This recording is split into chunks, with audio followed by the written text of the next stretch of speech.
to interrupt you. I hate to interrupt you. This lively discourse that you guys are having. Perhaps we can continue it at another time.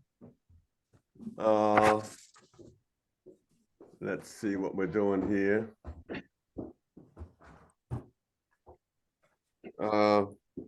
First of all, let me welcome everyone here to this Zoom meeting, the Quran Study Group. That's what the QSG stands for. I'm sure most of you know by now. My name is Hamza Abdul Malik. I'm not the head of this group or anything. I just happen to be here. My picture is in the background just by chance. I didn't design it that way. It looks kind of nice, so we'll leave it for now. Again, today is January 8th, 2023.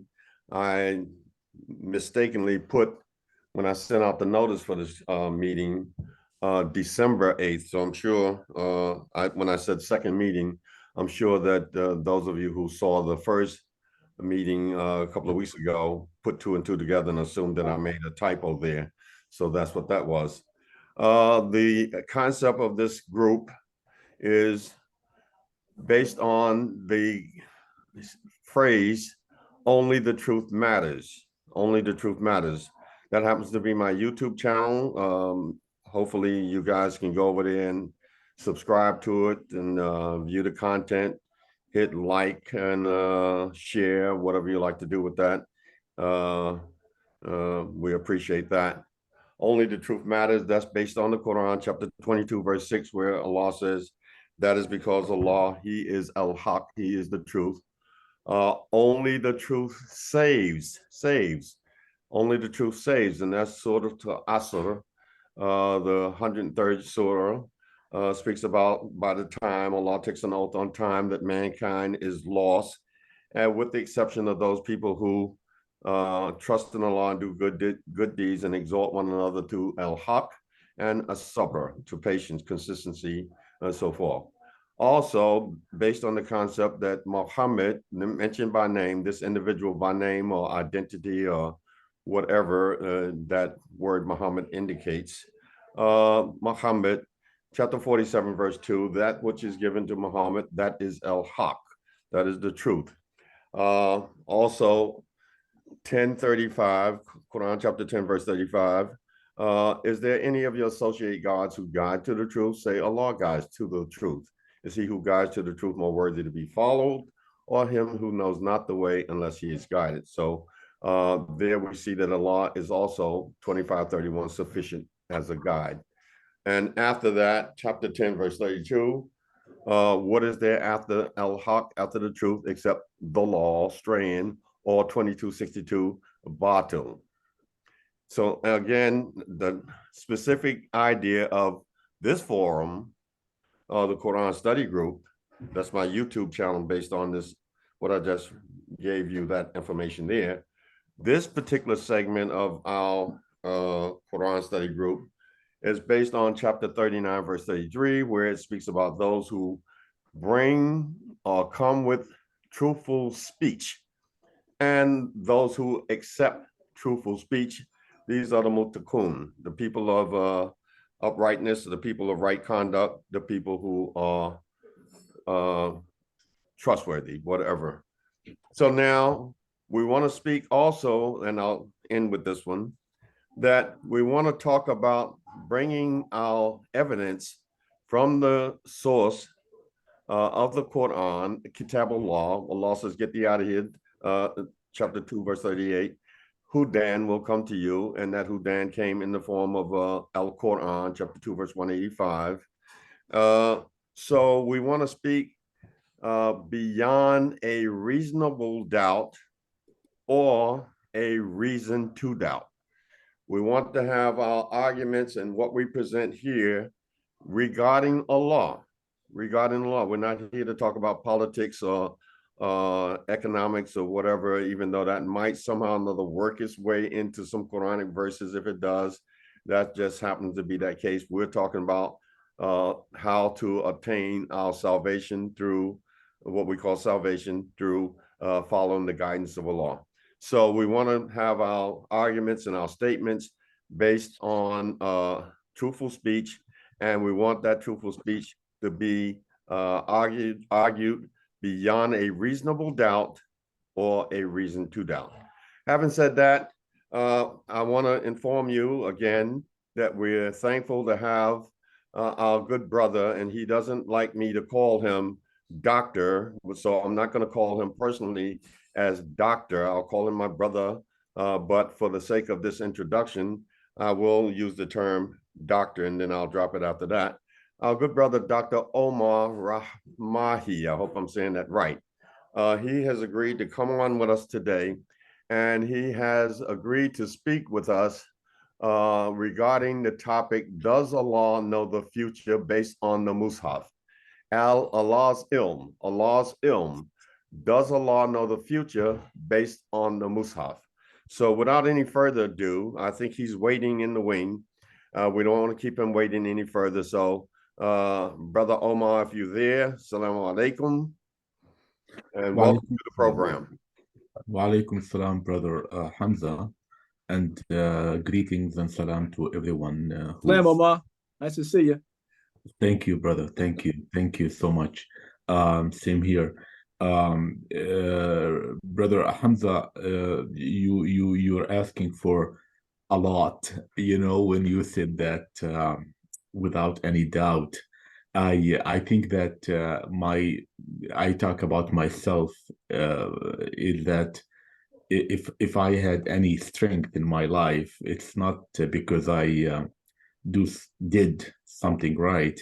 I think because I always leave room that I may be wrong. Exactly, I agree. And Alhamdulillah, that had keep me, grounded. And again, going back to what you said, grounded in reality, when you asked me to present a topic or subject, I always like to challenge myself. I'm not a preacher. I don't like that phrase. And nor am I. What should I say?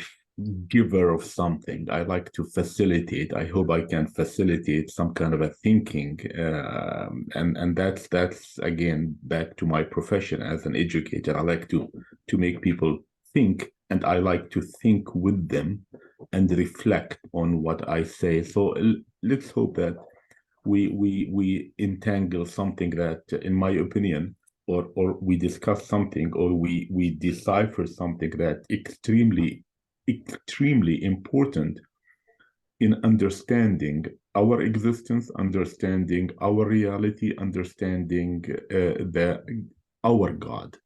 I think this is very important, because Allah wants us to understand Him. I don't think that we're born to understand Allah and the universe. So how do we understand Allah? I think the only way to understand Him through the text that He revealed to us. That's the only, at least the beginning, So I want to say something that motivated me about this subject, Allah's ilm. It's a big undertaking. When I wanted to discuss this, and I've been thinking about this subject for the past 7 years, when I noticed that there's a difference between ilm and ma'rifah. Ilm and ma'rifah. This is loosely translated ilm, science, for now, and ma'rifah is knowledge. Okay, so being in the field of academics and education, this had always, been in my mind.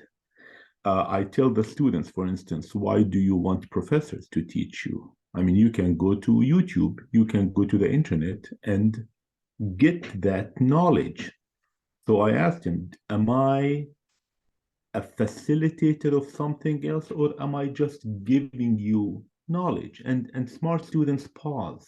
They really pause. I say, why should the university pay us money where instead of you going to the internet and get the information? So that had been in my mind. And now, what made things more exciting for me when the issue of the future comes into play, and in particular, Allah's knowledge or Allah's ilm. Again, we may shed light on this subject and we may not, but the comforting thing, I assure all of you, what's comforting is that we should be grounded in reality. That's the comforting. That's what comforts me. Sometimes I look at certain phrases, verses in the Mushaf, and I want to be honest with you, I get extremely confused. Okay? So that's natural. That's natural. I look at a book of chemistry, I get 50 million times more confused than looking at the Mushaf. Okay? Yet some people know how to look at that book carefully in a methodical way. So this is reassuring. And I think that it has to be said that we're going through this, I speak of myself, of somewhat of a confusing period because the Mus'haf had been neglected for many, many, many, many years. That's my summary. Now, in my field, Allah keeps telling us in the Mus'haf, look around you. تدبرون, يعقلون, يتفكرون. Okay? So all of it, in my opinion, all of these commands or encouragements, they're leading towards, they're like vectoring one thing, and that is ilm. That is ilm, not knowledge. That is towards ilm. In other words, يعقلون is not an end by itself. يتدبرون is not an end by itself. يتفكرون is not an end by itself. The يتفكر, يعقل, يتدبر is a process. It's a process. It's not an end by itself. The ilm is an end by itself. So there's a difference. Iqra, if we look at, for instance, and I'll get to it in a second, the word Iqra, we discuss a lot what this means. Okay. Iqra, i'lam, atlu, they're different. They're really different. I mean, there's distinct difference between them. And I think we should, starting with myself, detox maybe is the right word, detox our brain from what man has created in terms of language to understand the Mus'haf versus what the language that Allah is using to help us understand reality. The Mus'haf is not an end by itself. Reality is the end by itself. So if we look, for instance, if when we notice that Allah stresses ilm, look, just put the word ilm, alima, in any of those databases, and I think 700 and something derivatives appear. Put arifa, I think less than 50 or 40 appear, or even less. So now, in this is not a trivial topic. It's not at all. In fact, in the West, people debate what is knowledge versus what is science. And I tried to understand what Muslims have said about this, and I'm sad to say that it's extremely shallow, extremely, at least from what I've been able to put my hand on, very, very shallow. Now, if we look at, and I will come to the Mus'haf, okay? I will come to the Mus'haf in a second, because I am not going to use references to define what ilm is other than the Mus'haf. This is my approach. Science, there's a big debate what science is. There's a big debate. Don't be surprised if I say that. There's a big debate. If I tell you you're a chemist, this means one thing versus you're a scientist in chemistry. There's a difference. If I tell you H, two H's plus one O will give me water. Now you have knowledge of that. Versus you are a scientist in chemistry. Big difference, big difference. The electrician in Canada where I live, the electricians make a lot of money, a lot of money. You know, just one electrician came to my house, 8 hours, he charged me $2,000. Okay. Now, does that electrician have the ilm of electrical engineering? No, he doesn't. Okay. Huge difference. I am not certified to do the wiring of the house, but I have the ilm of electrical engineering. So big difference, big difference. Now, if we look at nature, again, going back to Brother Hamza said, reality, we want to understand reality. If we look at nature, nature is described by certain equations. There's no escape, whether you're in China or in Tanzania or anywhere. Nature is described by certain equations. These equations, they refer to them, we don't have to refer them that way, but they refer to them as differential equations. Don't think I'm trying to confuse you or trying to be elitist, but please bear with me. These differential equations, okay, describe nature, period. Okay, you cannot describe nature in any other way. Now, what is interesting about these differential equations is that the number E, the golden or the magical number, appears. No one can explain it. Why? It is something natural.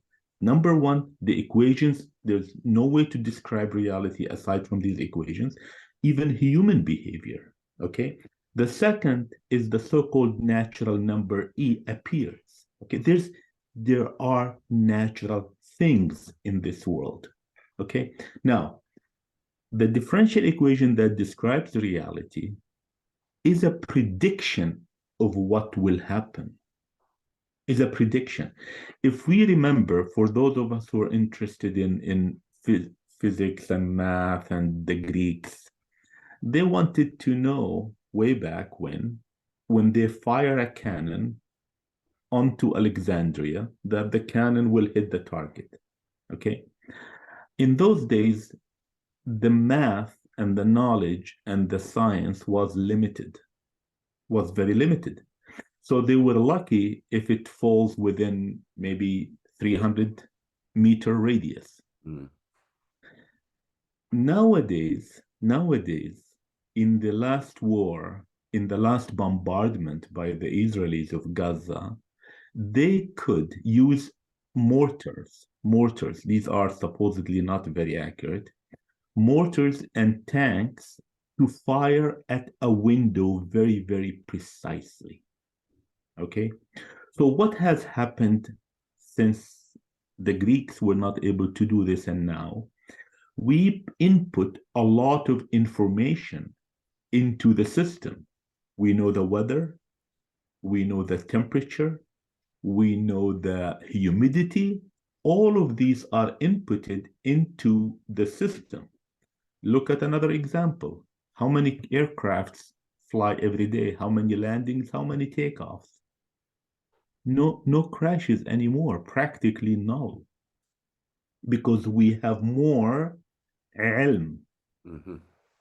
We have more ilm, more understanding of the physics that is around us.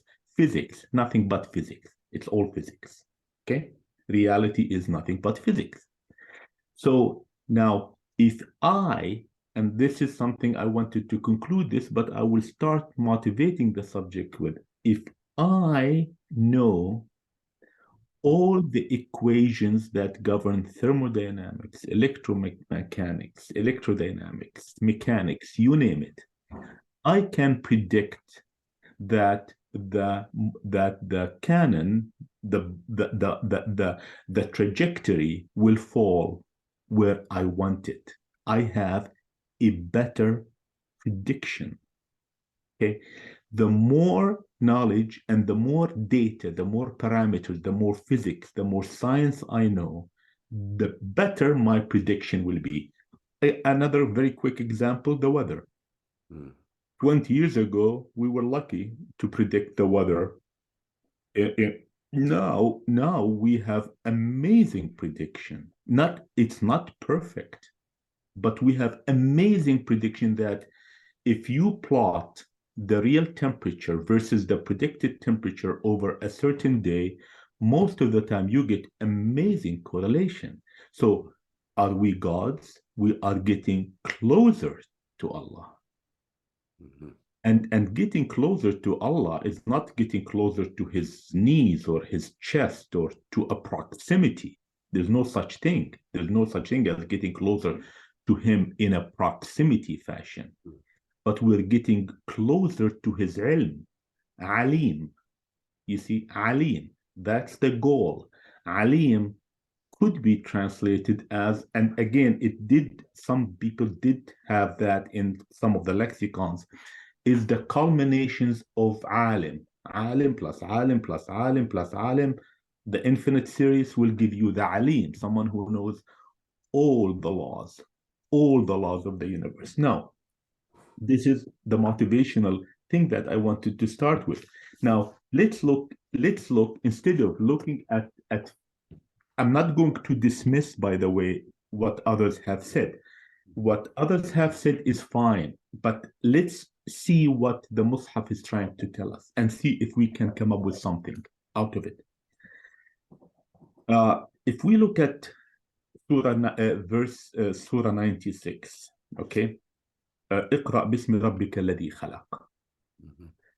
This is I think this surah summarizes the theory of knowledge, in my opinion, and I want to give credit for the one who made me think that way is, of course, Muhammad Shahrur. Now, اقرأ باسم ربك الذي خلق. Allah said, didn't say اعلم. اقرأ باسم ربك الذي خلق. Typically, this is translated, read in the name of your Rabb, whether Rabb is Lord or Sustainer, it's okay, it doesn't matter that much here. The one who created, okay? The one who created. Now, look, it says in the translation that you've shown us, recite. I don't think it's recite at all. I think that Iqra is to read something written for the purpose of understanding it. That's what I understand what Iqra means. To read something written for the purpose of understanding it, as opposed to tatlu, itlu. Itlu does not have that element of understanding. But let's continue. خلق الإنسان من علق. This is not, our purpose here to understand this, but let's go through these verses. خلق الإنسان من علق, created humans from علق. Again, this is something that I'd rather not to go into right now, because notice that the emphasis of insan, not bashar. Okay, so whether alaq is the zygote, I don't believe in that. I believe the alaq here is the plural of ilaqat, relationships, because humans cannot exist without relationships. But anyways, that's not our focus here. اقرأ وربك الأكرم. The third, اقرأ وربك الأكرم, read for the purpose of understanding, and your sustainer is the Akram. Akram, from my understanding, it is the embodiment of the highest values, not generosity, embodiment of the highest values. Okay, now we get to the bottom line, or at least what we're focusing on here. الذي علم بالقلم. الذي علم بالقلم. So if these verses are one of the first that were revealed to Muhammad, the messenger of Allah, then this is a key to understand the ilm. علم بالقلم. علم This is the word that we're after. بالقلم علم الإنسان ما لم يعلم. القلم is classification. To classify. So the only Allah is saying that the way to teach, perhaps, to make people understand something is through classification. This is amazing. This is very, very powerful. And notice that it is not علم the next verse علم الإنسان ما لم يعلم, but the verse that we just mentioned علم بالقلم. It's so generic. It's not referring to insan only. It's very generic. In other words, the only way to educate, if I may say, is to make someone understand something, because that's what we want to get to. Allama, educate, understand the core of the background of something. It is through classification. Qalam. And notice in the story of Maryam, يرموا أقلامهم. You know, each one had a marker who will support Maryam. So علم بالقلم, qalam is to classify. That's the only way we humans learn something. Now, you can show me, for instance, you can let me hear different frequencies, different tones, let's say acoustical tones. Okay, thank you. I recognize them, you know, A, B, C, whatever, fa, so, do. But so what? I recognize them. I'm not denying that. If you tell me, did you recognize these distinct tones? I will say, yes, I did recognize them. So what? And then علم is I start classifying التقليم بالقلم. I start classifying these tones so I can make something out of them. Huge difference. Okay. Now let's so now we come to start realizing that there's recognition, and there's ilm. Recognition is different from ilm. And we will come to certain verses that also shed light on that, on this. Ilm is a process, has to be a process, not a trivial process. It may take long time. It may take very long time, but recognition can be instantaneous. I will show you examples if you know. So the case that the when Allah talks in, again, Surah I believe Surah Baqarah 2:31,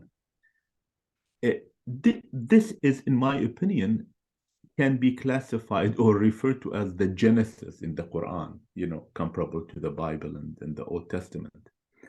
وعلم آدم الأسماء كلها. Notice, علم آدم الأسماء كلها. Not عرف آدم الأسماء كلها. So here we're not talking about recognition or identification. We're not. And it's not as if Allah said to the angels, hey, come, let's have a chat, let's sit together. No. علم آدم الأسماء كلها. How can you teach a name or to make someone understand a name? This is really deep. But my only understanding is that it is the process. This Allah is mentioning the process of how humans came to give names to items. A process. Could be tens of thousands of years. I don't know. But it's a process, because again, we talked about this before, why Arabic is the language that Allah chose, because it's a natural language. It's not the language of the Arabs. Forget about the Arabs. It's a natural way to express Allah's reality. and it evolved naturally, just like, you know, I challenge any scientist around the world to show me an equation other than differential equations that I mentioned earlier that describe nature. And again, you know, the Chinese historically wanted to be independent scientifically, many other nations, but they all converged. There's no other way. There's no other way. You know, what Newton and Leibniz came up with was not an invention. It was a discovery. The differential, it was a discovery. If they didn't come up with them, someone else, you know, if I did not discover, if someone did not discover brass or copper, someone else would have discovered it. They did not invent it. It's something natural. Okay, so if we look at back to the Surah 2, verse 31, وَعَلَّمَ آدَمَ الْأَسْمَاءَ كُلَّهَا. Not عرف. Look at the translations, brothers and sisters. Look at the translations. I mean, it doesn't satisfy your anything. In fact, of course, we don't want to go into these distractions of what the Mufassirin said. You know, Allah said to the Adam, "This is a dog." Repeat after me. This is a dog. Don't laugh. I'm serious. This is how that I'm serious. This is a mule. This is a mule. You know, so the names, how people evolved, how we evolved to name things came from knowing the essence or understanding the essence of these things. And no wonder when you go back to some fascinating Arabic, you know, discussions of how words imply the sounds of certain words imply certain things. Because of time, I have to move on. Otherwise, if I get stuck on certain things, but let me go to this verse. Okay, this verse and first of all, I'm going to talk about the ilm and then talk about the ma'rifah. Okay, verse Surah Al-Baqarah 102. ولكن الشياطين كفروا. I'm plucking a phrase out of the verse. Surah 2, verse 102. ولكن الشياطين كفروا يعلمون الناس السحر. The shayateen, they made kufr. They were يعلمون الناس السحر. They were educating, telling people how to make sihr. So clearly يعلمون here is not يعرفون. You know, I can identify, let's say that someone had been bewitched, or I can identify a witch versus from I can give to someone the understanding or the background how to make to make witchcraft on the assumption that sihr here is the classical witchcraft. We don't want to get into it. Our interest is يعلمون. Now, I don't want, Brother Hamza in particular, I want to tell you this. I don't want to cherry pick. I'm not. There is so many verses in the Mushaf, I think 700 and something, that have the word ilm. And if we want to analyze everyone, we can't finish, number one. Number two, we don't want to cherry pick to create the image that I preconceived in advance. No, absolutely not. Okay, but suffice it to take few ones and to reflect on them in a deeper way. Verse 233, again Al-Baqarah 33. قال ألم أقل لكم إني أعلم غيب السماوات والأرض. Look, أعلم غيب السماوات والأرض وأعلم ما تبدون وما كنتم تكتمون. قال, he proclaimed, he declared, didn't I declare to you that I أعلم غيب, the hidden, of the heavens and the earth. Okay, now notice Allah is referring to things, the ghaib of things. The ghaib of things is different from the ghaib of acts. وأعلم, then he went to وأعلم ما تبدون وما كنتم تكتمون. He's, of course, this is quote unquote a conversation, a dialogue with the angels. I أعلم what you what you're revealing. ما تبدون, what you are revealing. وما كنتم تكتمون, and what you were hiding inside of you. Okay.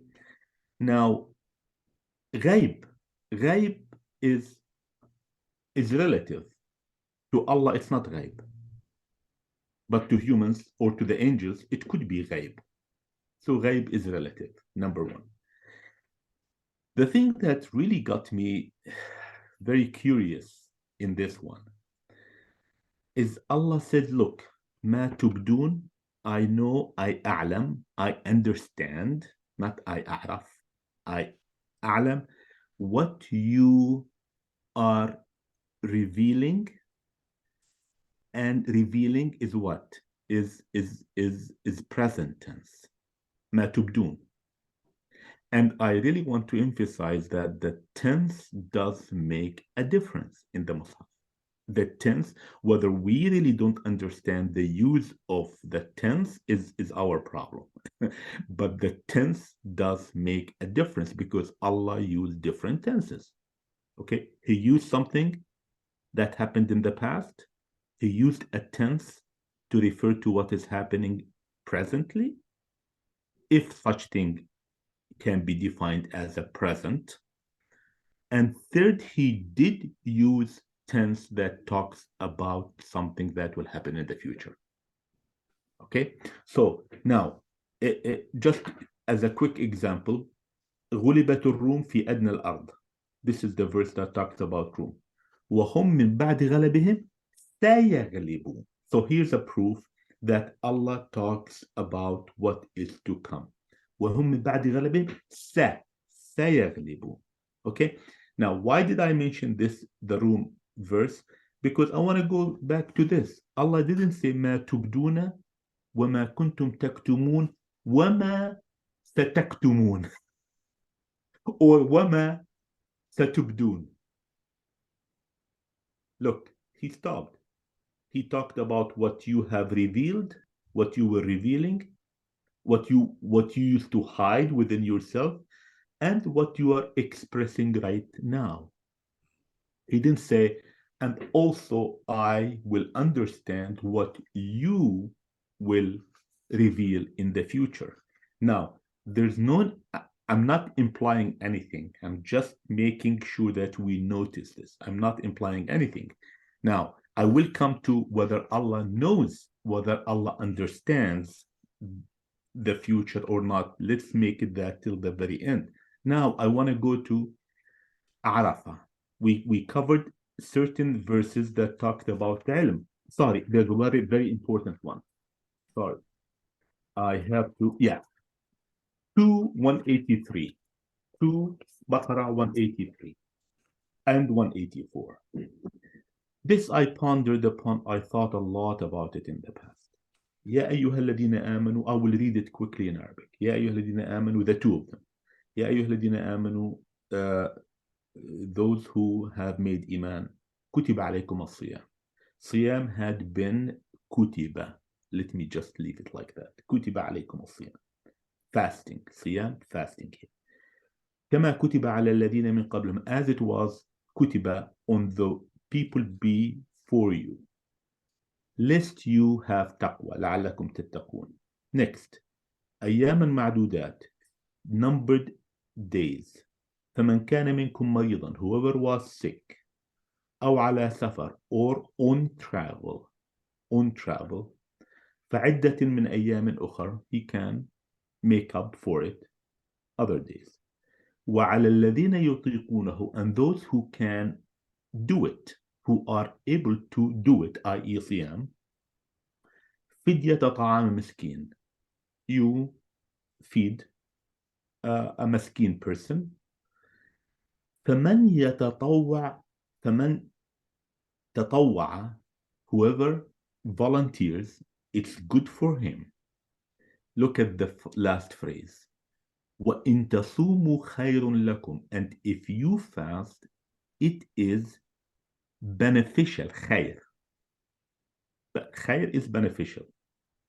It is beneficial for you إن كنتم تعلمون.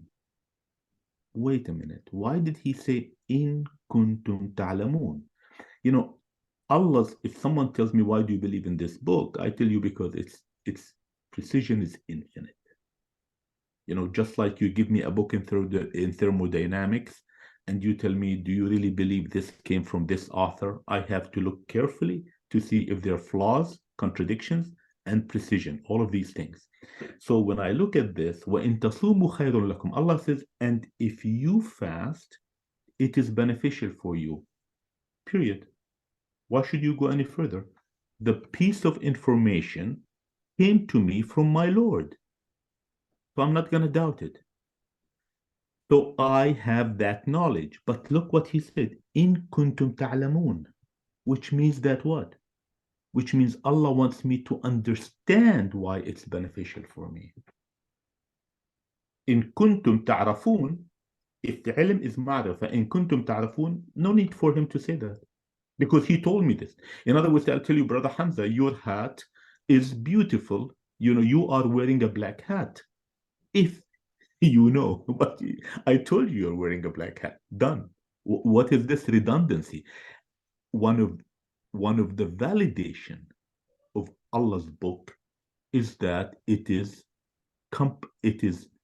can be compared to nature. Absolutely. Nature, there's no redundancy in nature. It's precise. It's repeatable. You know, when we got the aerodynamics of aircrafts right, we don't have crashes anymore. Repeatable. And by the way, you'll be surprised. I'm not an aerodynamics guy. It fascinates me how a huge aircraft flies. Every time I fly, and I flew tons of times, every time I'm like a little baby. It's all empirical information. It's all taqlim. It's all classification. And that's what led us to achieve this level of proficiency in something, in my opinion, extremely marvelous. So that, as far as this verse is really important to say, why did Allah say in kuntum ta'lamun, not in kuntum ta'rafun? Now, let's talk then about Arafah. Now I flip the page, talk about Arafah. It's much easier when we discuss Arafah than to talk about ilm, because not much in the Mushaf, okay? You know, when Allah talks about it appears A'raf, there's a surah named A'raf. Al-Ma'ruf appears several times. Al-Ma'ruf, always Al-Ma'ruf is opposed to Al-Munkar. You know, it's so beautiful that Allah asked us to look. Allah never asked us to command people to do what's right. Amazing. وَيَأْمُرُونَ بِالْمَعْرُوفِ in 3:104, Surah 3, verse 104, amongst others. يَأْمُرُونَ بِالْمَعْرُوفِ. Allah wants us to command for people to do what's known, what is common, what's a commonplace. I mean, this is a very, very strong testimony to the concept of consensus and democracy in societies. But that's not our topic here. يَأْمُرُونَ بِالْمَعْرُوفِ وَيَنْهَوْنَ عَنِ الْمُنْكَرِ. In many other verses in the Mushaf, munkar, ma'ruf. Two opposite sides. Let's look at Surah Al-Baqarah, 273, and this is the one I'll just say a little bit about it, but then there's also Surah 47, verse 30, Surah 55, verse 41, and Surah 83, verse 24. All of them have a message. And it's summarized. I cannot summarize it. We cannot summarize one verse in the Mushaf, several verses by one, but one gives the flavor of what I want to say. أغنياء in Baqarah 273, Allah, the phrase is أغنياء من التعفف تعرفهم بسيماهم. You know them through their appearance or through something, through their aura, through their expression. Okay, and this is a recognition. Notice the implication is recognition. You recognize them based on something. The recognition is instantaneous. It's not a, of course it's a mental process for sure. Everything is a mental process, but it is in practical terms, it's instantaneous. In the story of Yusuf, 12, I think it's 12, Surah 12, verse 58. يوسف فدخلوا عليه فعرفهم. They entered Yusuf when his brothers entered. فعرفهم وهم له منكرون. In other words, he realized them, recognized them, realized them, and they did not recognize him. See, munkarun. Munkarun is not denying him or making kufr in him or making kadhib in him. No, it is they did not recognize him. Munkar, ma'rifa, opposite. Okay, and again in Surah in Yusuf 12:62, Surah 12 verse 62, وقال لفتيانه, and he, Yusuf, declared to his servants, فتيانه is secretaries or servants, اجعلوا بضاعتهم في رحالهم, okay, لعلهم يعرفونها, okay, put a certain item within their belongings lest they recognize it. يعرفوها. See, recognition. Okay. 22, Surah 22:72. I'm not going to mention all of them, just a few. وَإِذَا تُتْلَى عَلَيْهِمْ آيَاتِنَا. And if آياتنا are tutla, notice not تقرأ. وإذا تتلى عليهم آياتنا تعرف في وجوه الذين كفروا المنكر. You recognize in the face of those who made kufr. You look, recognition, تعرف. So in other words, Allah did not fail to give us a counter argument to understand the ilm. 2793 2793 وقل الحمد لله سيريكم آياته. الحمد لله سيريكم آياته فتعرفونها.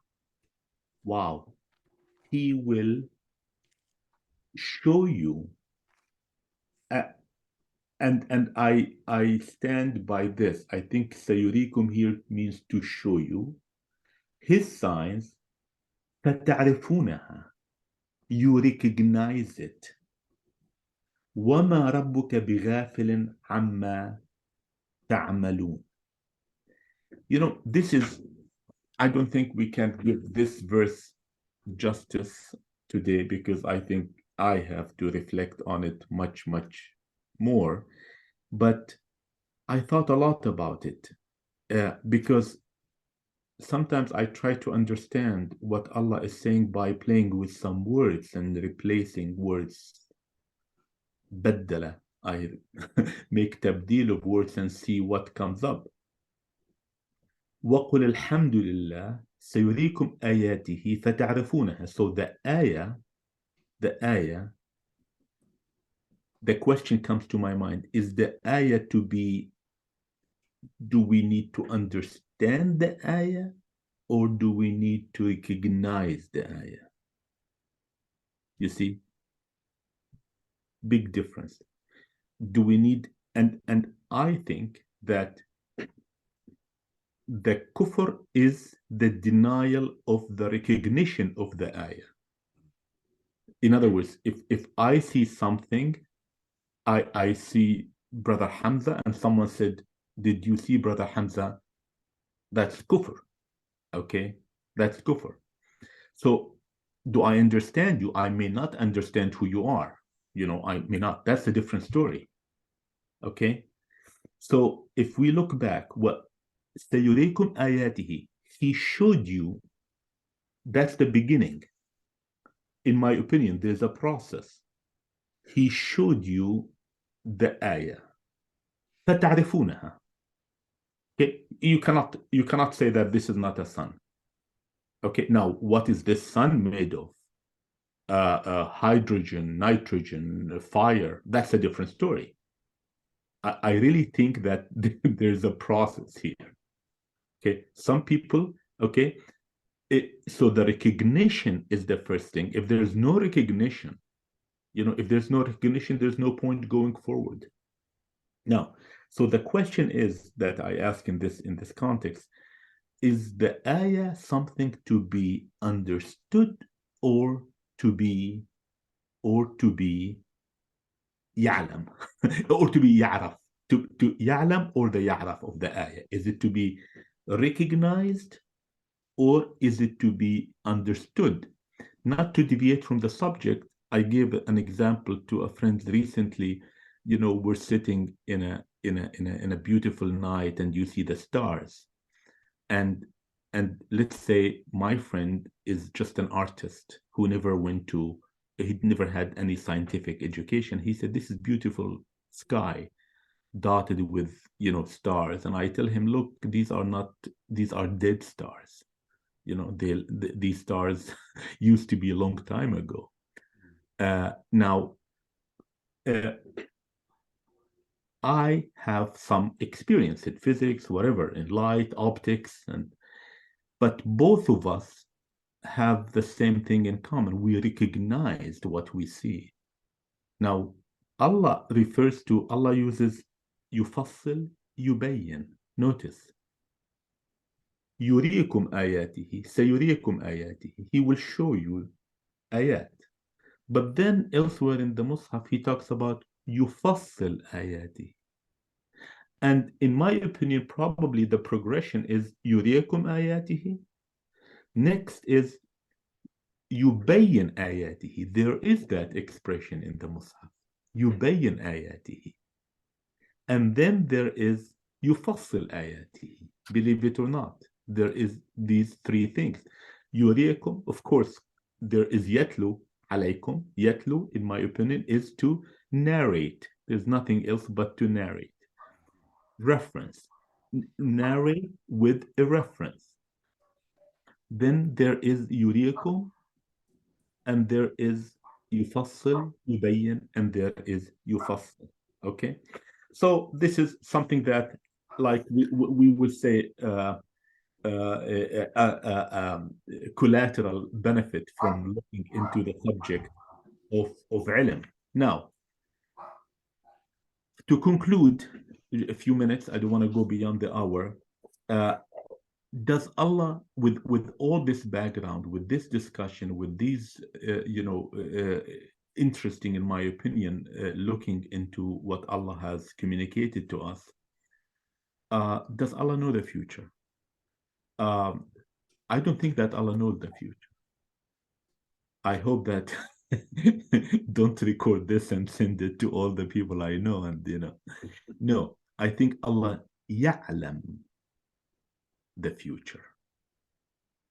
And so I like to bring into here this discussion is what Muhammad Shahrur, who was very, very revolutionary in kind of untangling this subject. You see, first of all, I'll come to Muhammad Shahrur in a second, but the question of ilmullah, Allah's ilm versus Allah's ma'rifah, had been conflated historically with predestination. And I think that the two have to be separated completely. We can discuss predestination in its own right, and we can discuss Allah's ilm. The two are mutually exclusive. I don't see why they should be conflated. Now, predestination is not our subject today. We can talk about it if anybody's interested, but I believe that contrary to what Muhammad Shahrur said, is that Allah knows the different possibilities. Now, this is not far-fetched. This is not outlandish. This is not, because I believe that, how Einstein said Allah doesn't play dice with the universe. I believe that the whole creation is statistical, but that's a different story. But there are different possibilities, and what Muhammad Shahrur says, that Allah knows these possibilities. You see? So in other words, there is a certain discrete set of possibilities that may happen. Allah knows these in or infinite or finite, whatever discrete set of possibilities. I don't find that comforting at all. I don't. I think that Allah ya'lam, meaning he is al-alim. Why did Allah say al-alim? Why did he throw that word for us? Why? It means, it must mean something big. He's not al-alim. He's al-alim, the summation of all the ilms. He has it, which means he can predict the future precisely. And that's the difference between knowing the future, which has no substantiation in the Mushaf, whereas if I know all the laws of thermodynamics and mechanics and what have you, the trajectory that I shoot with my cannon will fall precisely where I want it to be. So I hope that is not blasphemous. And we stand to be corrected always. And I think that there's more to the subject. And I think the more we indulge in science, the more we indulge in science and reality, the better, the closer we are to the truth, because Allah's signs are not philosophical. They're purely material based. I don't want to say materialistic, that has a different connotation, but Allah's signs are purely material. And as we started, we will always be grounded in reality. Thank you, brother. Thank you, brothers, for listening, for your patience. Okay, thank you very much for that precise and timely presentation, Brother Omar. Now we'll open the Zoom up for questions. Anyone who's tuning in, who has now just listened, you may take an opportunity to ask questions regarding this presentation. Anyone? Yeah, Omar, somebody Tariq here. Just on your last comment, when you said that Allah doesn't know the future, if I heard you right, but he can precisely predict the future. Does that mean that Allah, a prediction can still carry with it, I believe, an element of error? Is that correct? You said, like, about the weather, the meteorologists today can predict things with pretty good precision, but they can still be wrong. So when you say the Allah doesn't know the future, but can precisely predict it, when you say precisely predict, that's confusing. That also means that he then knows the future. But if it doesn't mean that, but it means that he's predicting something, and that prediction can be right or be wrong. Is that correct? No, brother. If I, when when there's a crash, when there's an aircraft crash, of course, many Muslims say, what's wrong with these Westerners? What's wrong with these, people? Can they just accept Allah's fate? No, they don't. They go and find out precisely what caused that crash. And that increases their ilm in that field.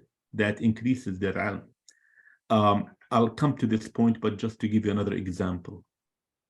When the Iranian Revolution took place, the culmination of it, and during Carter's time, they tried to rescue the hostages, and they sent an airplanes that got entangled in the desert, and they crashed. What did the Americans do? The Americans, they said, we want to learn from this, precisely what happened. And that led to what is now called the Delta Force, which had been extremely effective. Of course, in a negative way, that's a different story, but had been very, very effective. My point is, if one knows, if this is, in the engineering world, there's a revolution going on. There's a silent revolution. There are now computer codes. They call them multi-physics and numerical codes that combine different physics, if I may say, into one. Brother, if I show you the prediction of these codes, you'll be baffled. You'll say, this is magic. In fact, one time I told one of my students, you fake the data. I was joking, of course. I said, you fake the data. She said, no. This is, I put all the parameters. Now, do people, the weather, the weather prediction is one of the toughest. Whether, why? Because people used to talk about chaos theory. It turns out that chaos theory, I'm going to say something which sounds like an oxymoron. It is predictable science. Yeah, exactly. You see? So the more Allah, chaos. If one has it all, the prediction is precise. I want to share with you two verses. And I forgot to mention that. 48:18. 48, Surah 48, verse 18. لَقَدْ رَضِيَ اللَّهُ عَنِ الْمُؤْمِنِينَ. Allah was content with those who made iman. إِذْ يُبَايِعُونَكَ. Notice, let's pay attention to the past tense and the present. إِذْ يُبَايِعُونَكَ. When they were giving you bay'ah, allegiance, تحت الشجرة, under the tree. Notice what comes after that. فَعَلِمَ مَا فِي قُلُوبِهِمْ. Wow. فَعَلِمَ مَا فِي قُلُوبِهِمْ فَأَنزَلَ السَّكِينَةَ عَلَيْهِمْ. فَعَلِمَ. So he alima, then alima what was in their hearts. Isn't that powerful? Now, many mufassirin try to avoid this altogether. They don't want to mention this verse. Now, what's that mean in English now, Omar? What you just said? Then he, alima, then he, if you want to use the word, may became aware, or if you want to use the word, or whatever, okay? This, see, فَعَلِمَ فَأَنزَلَ السَّكِينَةَ عَلَيْهِمْ. Then he descended tranquility on them. You see, now this is really powerful. This is Allah saying this. Okay, there's another one. Now before I continue, fa, if you look at the conjunction fa, the conjunction fa, from what I understand in the Mushaf, can be used for two reasons. One, to explain something. This fa means that I am describing what preceded it. And the other usage is a consequence, is an event, Mm. event that follows the first one. Now, clearly here, look, if we look, يبايعونك تحت الشجرة, they are giving you allegiance under the tree. فعلم ما في قلوبهم. Then he علم what is in their minds, not hearts. I don't believe in that. So obviously the two are disjoint. يبايعونك تحت الشجرة has nothing to do with علم ما في قلوبهم. Clearly, one is a consequence of the other. But let's look at the other one. There's one here. Very, very powerful verse. Very. So let's look at 48:27. Again, the same surah, 48.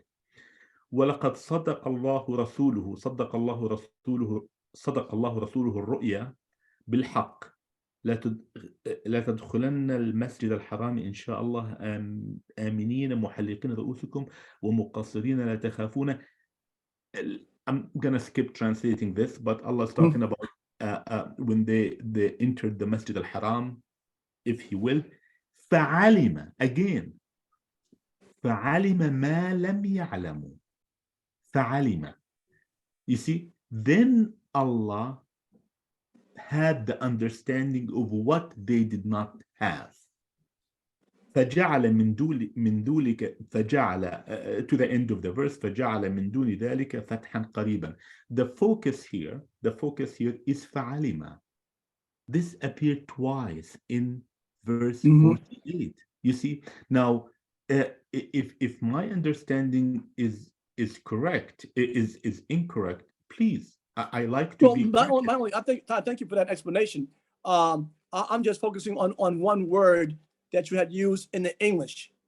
I don't pretend that I have the intellectual position right now to understand what you're saying with the Arabic right now. Understand when you use the word predict, right?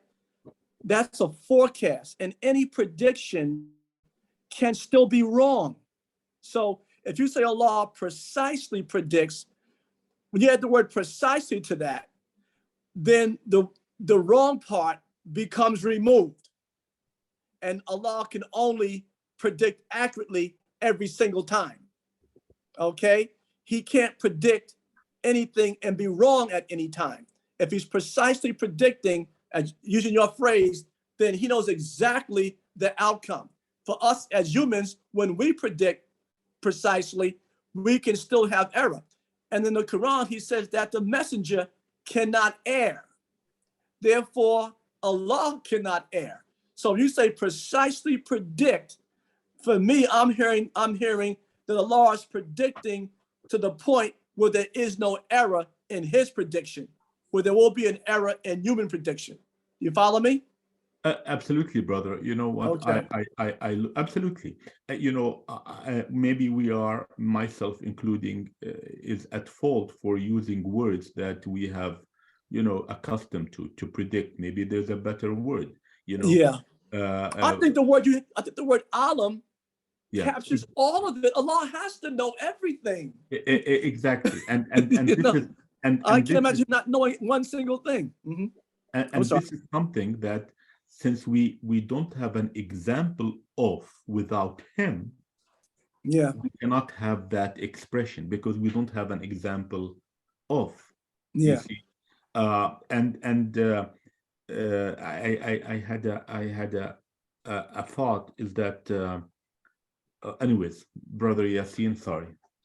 Thank you for your response, Omar. Sure. And for your lecture. Can I just pick up on that also? Brother Tariq spoke about not knowing the Arabic term for predict. He knows the English term, and apparently he gave you the dictionary or lexicological, if I'm saying it right, meaning of the word predict in English. Now, Brother Omar, what Arabic word are you using to translate predict before I go any further? Brother, that's a very good question. If you look to anticipate, maybe it's not the right one, يتنبأ, to it's not the right one. يتنبأ, يتنبأ is to assume that you know a naba. So that is typically used in that, close to it, يتنبأ بالمستقبل. If but I think we're talking about something, not you or I, but there are different things in يتنبأ has the context, and predict has a different background to it. There's a different background to it. There's some kind of a magical background to it. I bring the crystal ball and I do something and I talk to the stars and all of that thing. Allah demystified that. I think Allah demystified that. It is science. It is science. I mean, we cannot, I keep going back to the example of the aircraft, brother, but this is not a minor example. It's not a minor example. I just flew in recently in a plane that has 500 people, and I flew so many times, and I said, wow, nobody is even afraid anymore. We conquered a lot of physical laws. It's not magical. It's not magical. Allah is Alim. We want to approach him. We want to approach him in his attributes, in my opinion. What is to approach him? Come closer to him? No, we want to come closer to him in his attribute. We become Rahim, Alim. All of these attributes, not names. We cannot come to him in his name. That's why I think Rahman, Rahman is not an attribute that we cannot dream of getting close to that name, because it's a name, it's not an attribute. You see, so it is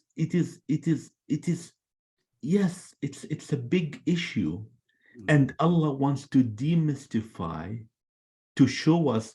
I don't think there's any mystery in the creation, in the religion. I mean, I don't think there's a mystery. I mean, not to change the subject, you talked about the conception of Jesus. I think we historically, whether we know Jesus's father is a different story. That's a different story. But the shuyukh, the clergy, the rabbis, the priests, historically, their modus operandi, their mission in life was to mystify every single thing, to mystify it, to the opposite of freedom. Absolutely. And the Mushaf said, go for it. Think. When Allah talks about in that very powerful verse, شهد الله أنه لا إله إلا هو الملائكة وأولو العلم, not أولو المعرفة, وأولو العلم. Those testify to the oneness. Notice, they testify to the oneness of a deity. Wow, powerful. They testified not to oneness of Allah. They testify to the oneness of deity.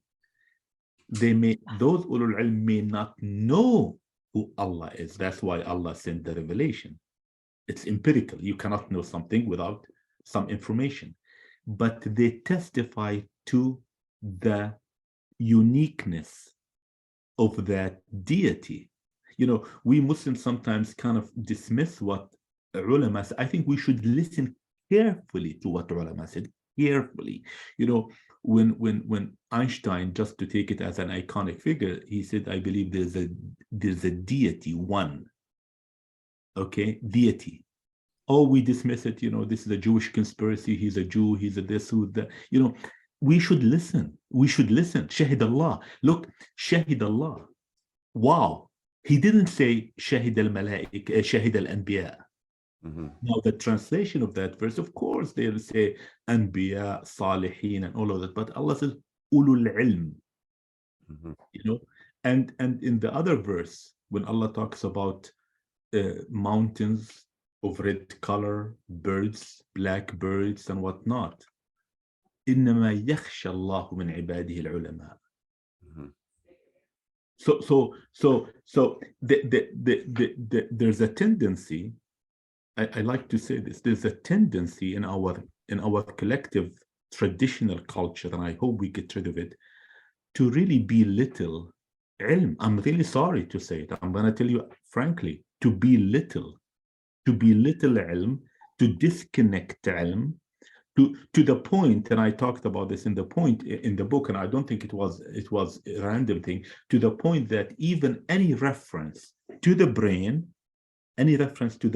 had been diverted to refer to my heart, my kidney, my spleen.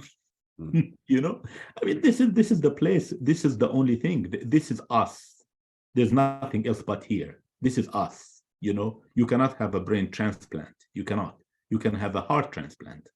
You know, and no wonder to be closer to Allah is through what? Reality, brother, isn't it? I mean, these are the signs, right? These are the signs. You know, I don't want to talk too much, but Allah is not a philosopher. Sorry to say it. Allah is not a philosopher. He said, think about this and try to reach this conclusion. He said, look, touch, feel, observe, sense, right? Yeah. Okay, just to go further, thank you for that discourse on that question so far.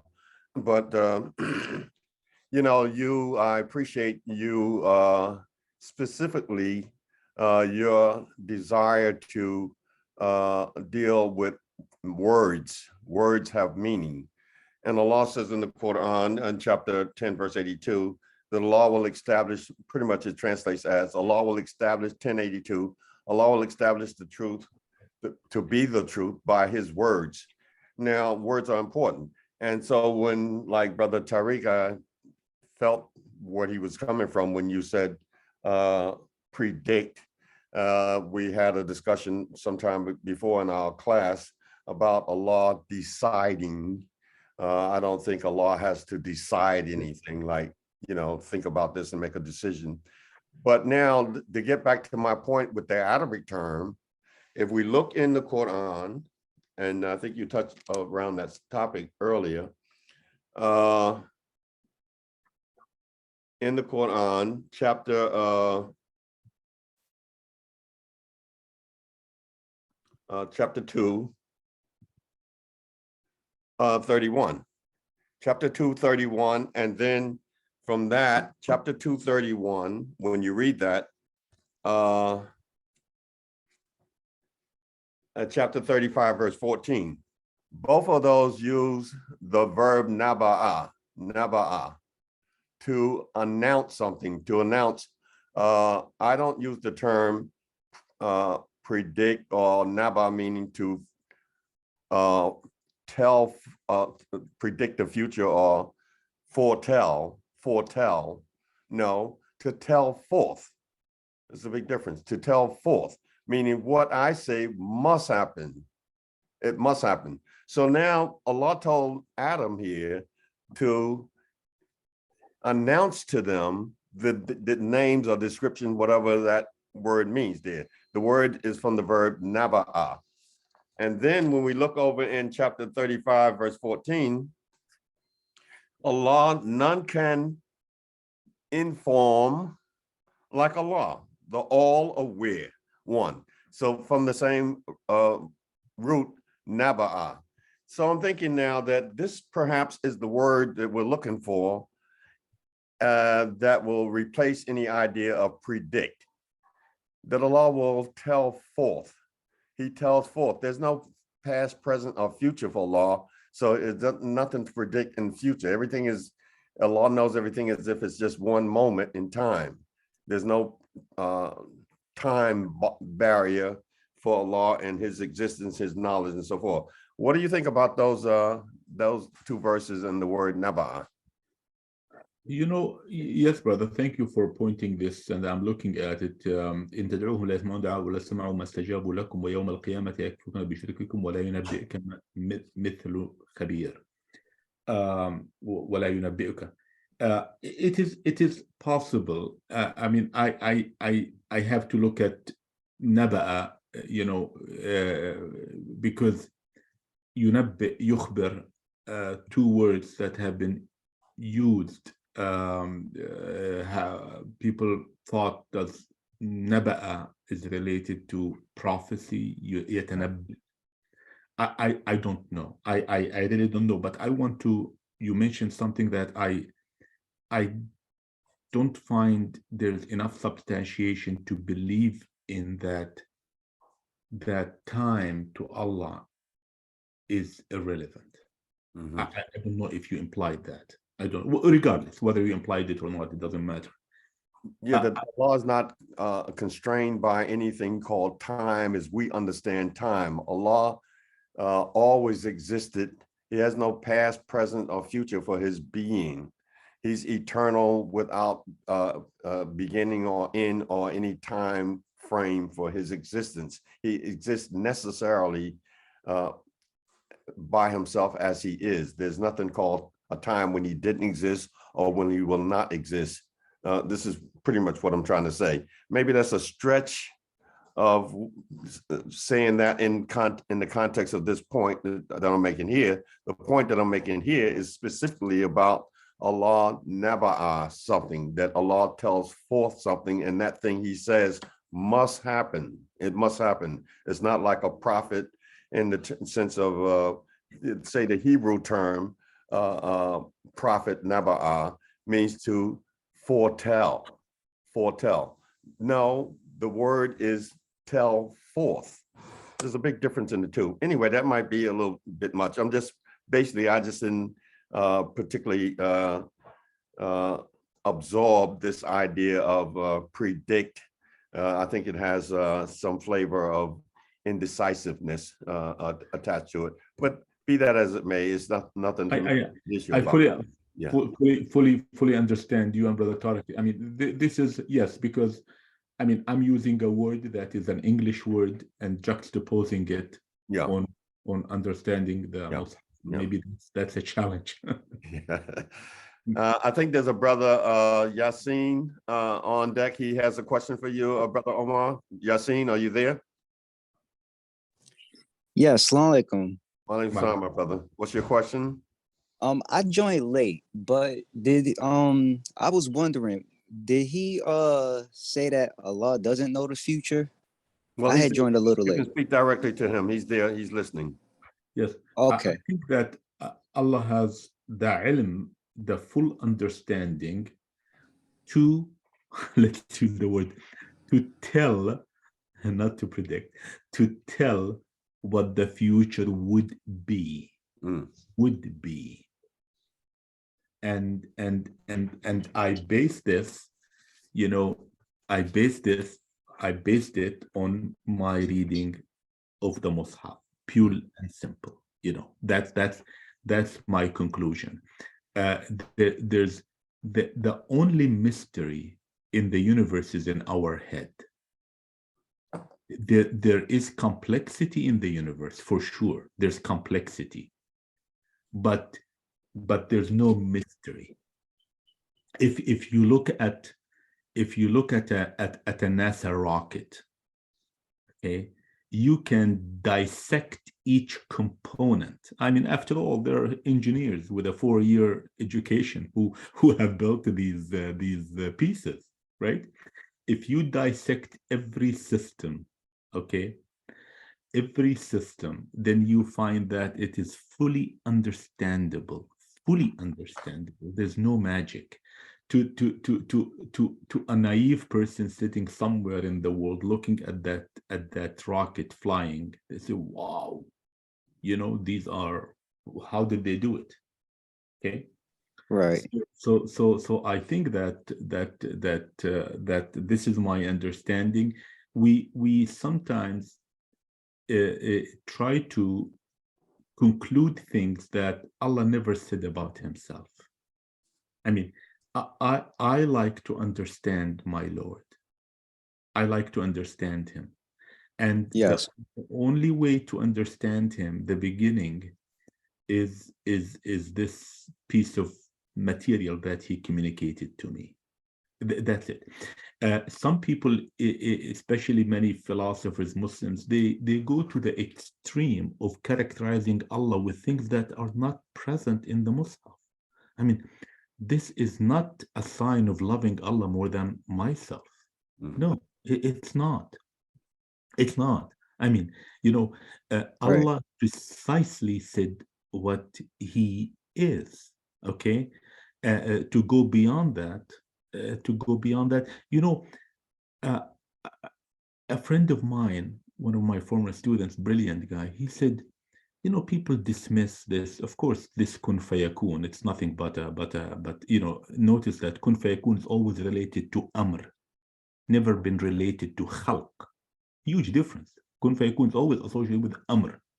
In other words, Trump or whatever, Biden said, I want to invade Iraq. Okay, he said, I want to invade Iraq. It's an amr. The process will take a while to ship the troops and all of that. Okay, but so the kun,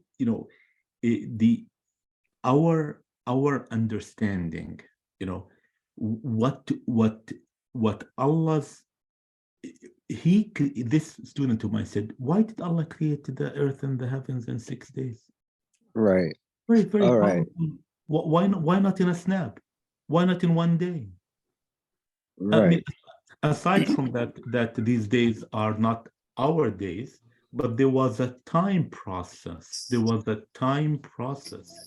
There was a process. This is demystification everything, because when we demystify everything, we become empowered. Just like when I am as a teacher, I demystify things to my students. You can't believe how empowered they are. They become like Right. a ball of fire, so the more we learn, brother, the more we learn, the more we demystify all of this, isn't it? Right. The reason why I had asked that was because I wanted you to take a look at 255 and tell me what you make of this phrase or this part of the Surah ayat. Baqarah 250 verse Surah 2. Yeah, Surah 2, 255. And it says, Got it. Yalamu ma bayna adihim wa ma kafahum. And that translates to, usually it translates into, he knows, hold on, sorry. He knows what is before them and what will be after them. What do you make of that ayat? Oh, that part of that statement. يعلم ما بين أيديهم وما خلفهم وما خلفهم ولا يحيطون شيئا من علمه. It fits into the pattern that I was discussing, is that he understands. It's not that he knows. I mean, there are so many translations in the Mushaf where they translated يعلم as to be aware, to know, but that's not correct. ولا يحيطون بشيء علمه إلا بما شاء. They don't approach his ilm, not his ma'rifah. Very powerful, his ilm, except what he willed. Okay, so I really don't see any challenge here. When Allah says من ذا إلا بإذنه يعلم ما بين يعلم ولا يحيطون بشيء من علمه إلا بما شاء. Okay, they cannot approach. The question is, did that verse علم بالقلم is our limitation? I mean, some people think of it as the theory of knowledge, or the theory of knowledge as described in the Mushaf. علم بالقلم. There's no other way to to learn except through classification. You know, this revolution of artificial intelligence, what is it? You know, artificial intelligence is extremely simple. It's classification. You classify, Right. you classify, you classify, you classify. Is there any other way? That's the question. Is there any other way to learn aside from classification? I don't know. I don't think there is. That's the only, you know, we put things together and we make a conclusion. We classify whether it's frequencies, whether it's smell, whether, you know, the child goes and touches the oven. Ouch, it hurts. Now they have a reference. The reference is classification. Is now I know, I connect A to B. I touch this, it hurts. And is there any other way to learn other than this? In other words, Allah says, "Allama bil qalam." Now, how? I don't know how our brain is there any other way for our brain to learn something aside from classification? You know, a very, very interesting subject that I debated with some of my colleagues some time ago. If you were to put the most important scientist who changed the way the world, we see the world, we live in the world, just single-handedly one person, Michael Faraday. If you were to put him on an island without any tools to classify anything, and listen, let's assume that he's the most genius person in this world, I don't think he would, it's impossible that he would come up with anything. Impossible. Impossible. Put Einstein, Rutherford, Newton. Impossible. Newton saw an apple falling. If you were to put them and they cannot have material to classify, how would they reach these equations that they came up with? It's impossible. So this is a very powerful Ayat al-Kursi, right? The one that you refer to. لا يحيطون بشيء من علمه إلا بما شاء. You know, if we think of it as they will not reach pieces of information until I decree, I don't think that satisfies me, that understanding. No, it's much deeper. لا يحيطون بشيء من علمه إلا بما شاء. The first verse that we mentioned today, اقرأ باسم ربك الذي خلق علم الإنسان ما لم يعلم. Before that, علم بالقلم. You see, of course, what do the translators say? That Allah held this and started writing, and people behind they started repeating. It's much deeper than we've been duped to believe. Much deeper than we've been duped to believe. I mean, I look at it again. Just allow me. It says, is really this experience just 10 days ago when I flew from the Middle East, taking this A380 aircraft. I mean, if you parse every little bit of it, brother, oh, okay, it's understandable. You know, this part, this part, this, but putting it together looks mysterious, but it is not mysterious. And you know, the concept of mystery goes against the concept of hidayah. I think they're contradictory. Hidayah and mystery. You know, mystery, control. Hidayah, liberation. Anyways. Thank you. That's all I had. That's all I had. Well, thank you very much, Brother Yasin, and good to hear from you. Likewise. Anybody else has a question for Brother Omar? Yes. Anyone? Yes, this is Abdul Alim. Salamun alaikum. Walaikum salam, brother. How are you? Go ahead with your question. Walaikum assalam. Just I want to ask that Allama, is there any relation with Ghaib? You know, Guyub, Allama ful Guyub. So it's what's not yet. That's my question. Yeah, Allam al-Ghuyub. Thank you for raising that point. Allam al-Ghuyub.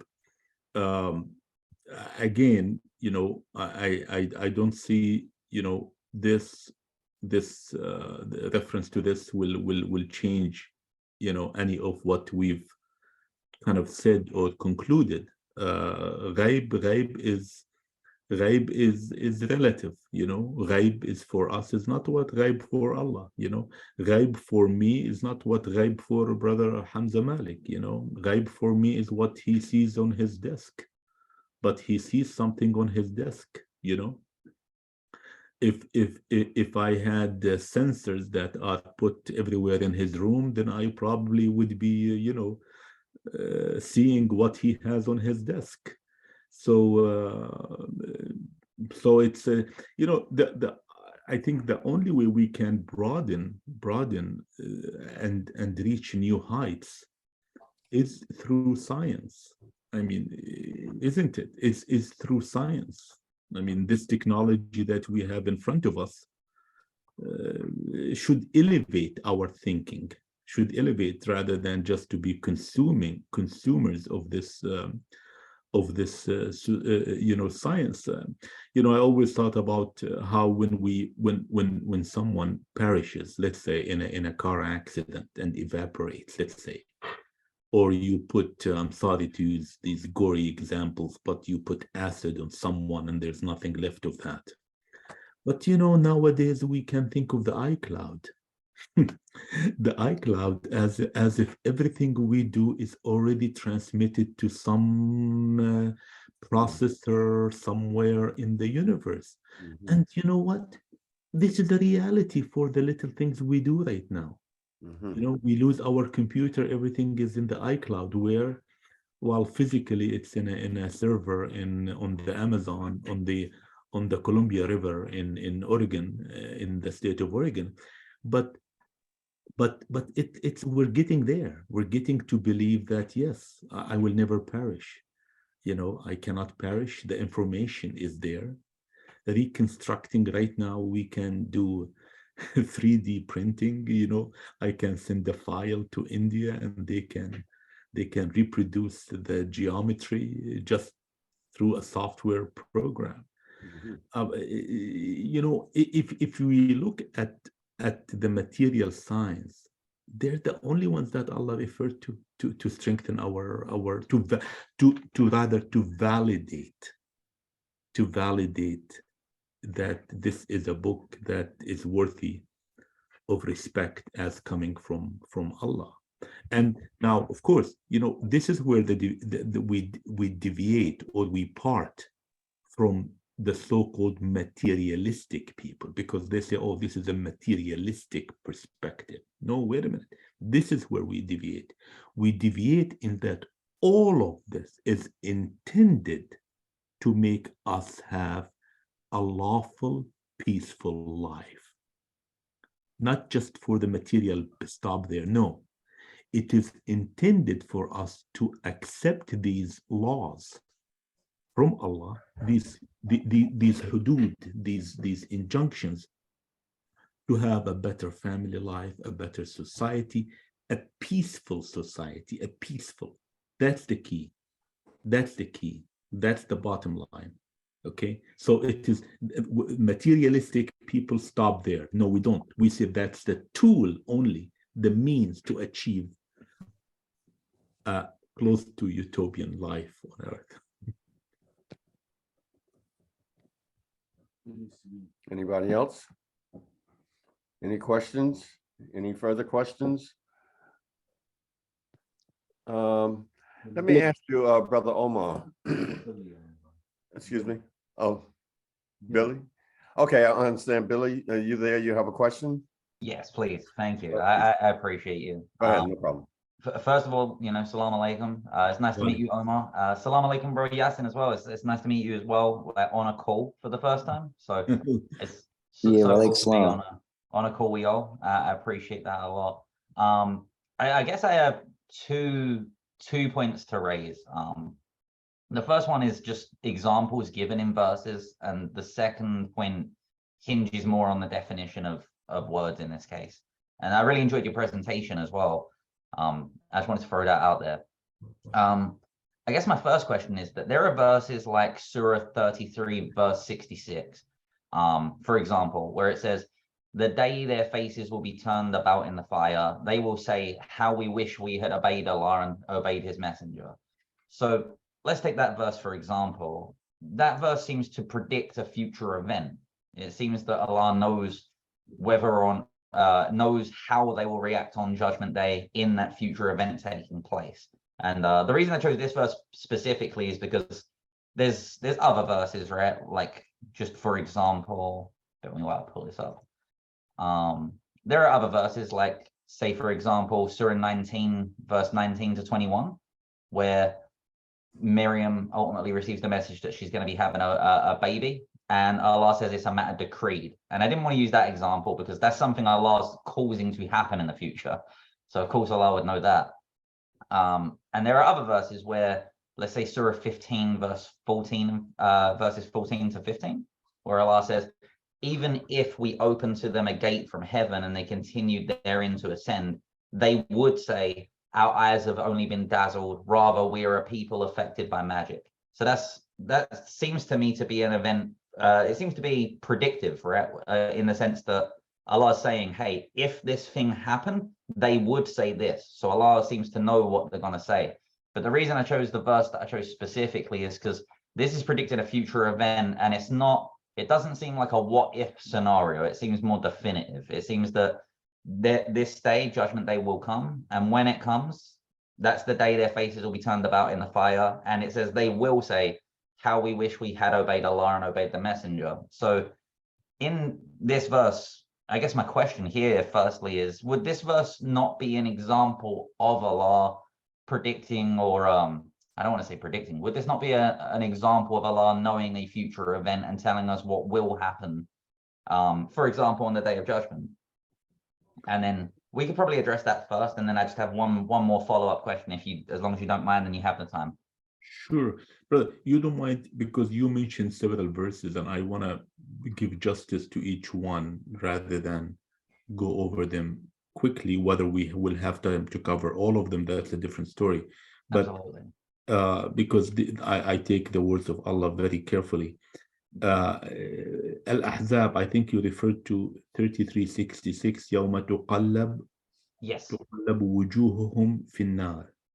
يقولون يا ليتنا أطعنا الله وأطعنا الرسول. If I may translate it loosely, and when their faces are flipped or turning in nar, okay, in nar, they declare, we wish we have obeyed Allah and obeyed the Rasul. How would that imply that there is, what conclusion can you make from this? I'm missing your conclusion. No problem. I guess that my conclusion from this is that Allah is telling us a future event that would happen in this verse. It seems to me that Allah is telling us an event that will take place in the future. And I don't believe that Allah could tell us an event that's going to happen in the future without knowing the future. Otherwise, very good point, brother. Thank you. Yeah, no problem. No. This is very, very interesting what you just brought. Allah, Allah is talking about the hereafter hasn't happened yet, right? They haven't. Okay. Now, is Allah talking about an example? They will say so and so, and they wish they would have said so and so or not. I really don't know. Is he showing us an example? Because otherwise you would say, you know, you planned everything.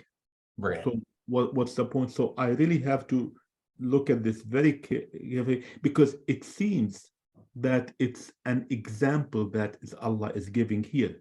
And they declared, our Lord, we have followed our masters and وكبراءنا, the elitist, فأضلونا السبيل. Okay, so I don't think that Allah is talking about a scenario that has happened or will happen. Allah is showing an example of how such people will disconnect from those that could have put them astray. I don't know, but this is my understanding. So I really don't, there's no specifics to this. Okay, Yeah. this verse. I'm looking at. It will take me here, but I'm looking at the ones preceded it,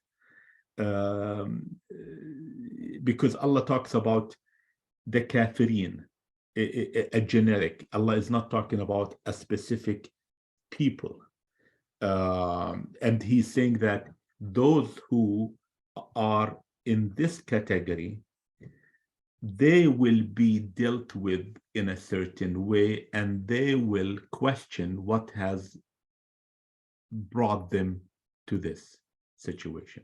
But you had another verse that you wanted to talk about, right? Yeah, just I had more of another follow-up question as such. Sure, I think your answer to that verse, was definitely understandable from my perspective, and I also appreciate your intellectual excuse me, I appreciate your intellectual honesty. I think that, myself included, it's always important for all of us, myself included, to if there's ever something we're uncertain about or something that we feel we need to ponder more, it's always important to, I think, accept that, rather than jumping to a conclusion that could be incorrect. And so I respect that a lot.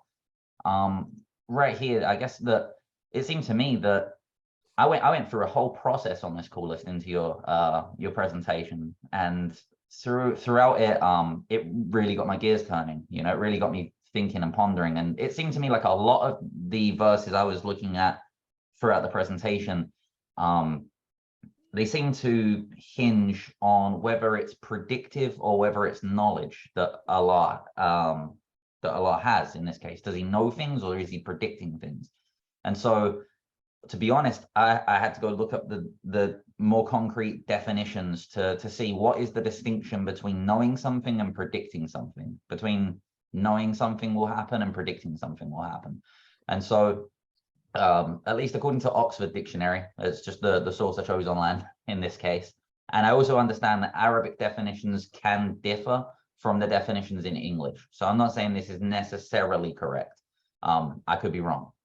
But to predict something, the definition in English is to say or estimate that a specified thing in the future will be a consequence of something. So to predict is ultimately to estimate that something's going to happen in the future, whereas that's distinguished from knowing something will happen in the future, because to know, the definition of know, is to be aware of through observation, inquiry, or information. So I guess that it seems to me that the distinguishing factor between those two definitions is that in one of them, you are able to know something or be aware that something will happen in the future through observation, inquiry, or information. And on the other hand, if you're predicting, you're just estimating.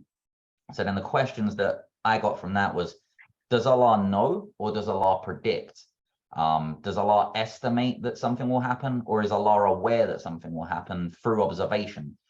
And that brought my mind to Surah 6, verse 59. In Surah 6, verse 59, Allah says, and with him are the keys of the unseen, all that is hidden.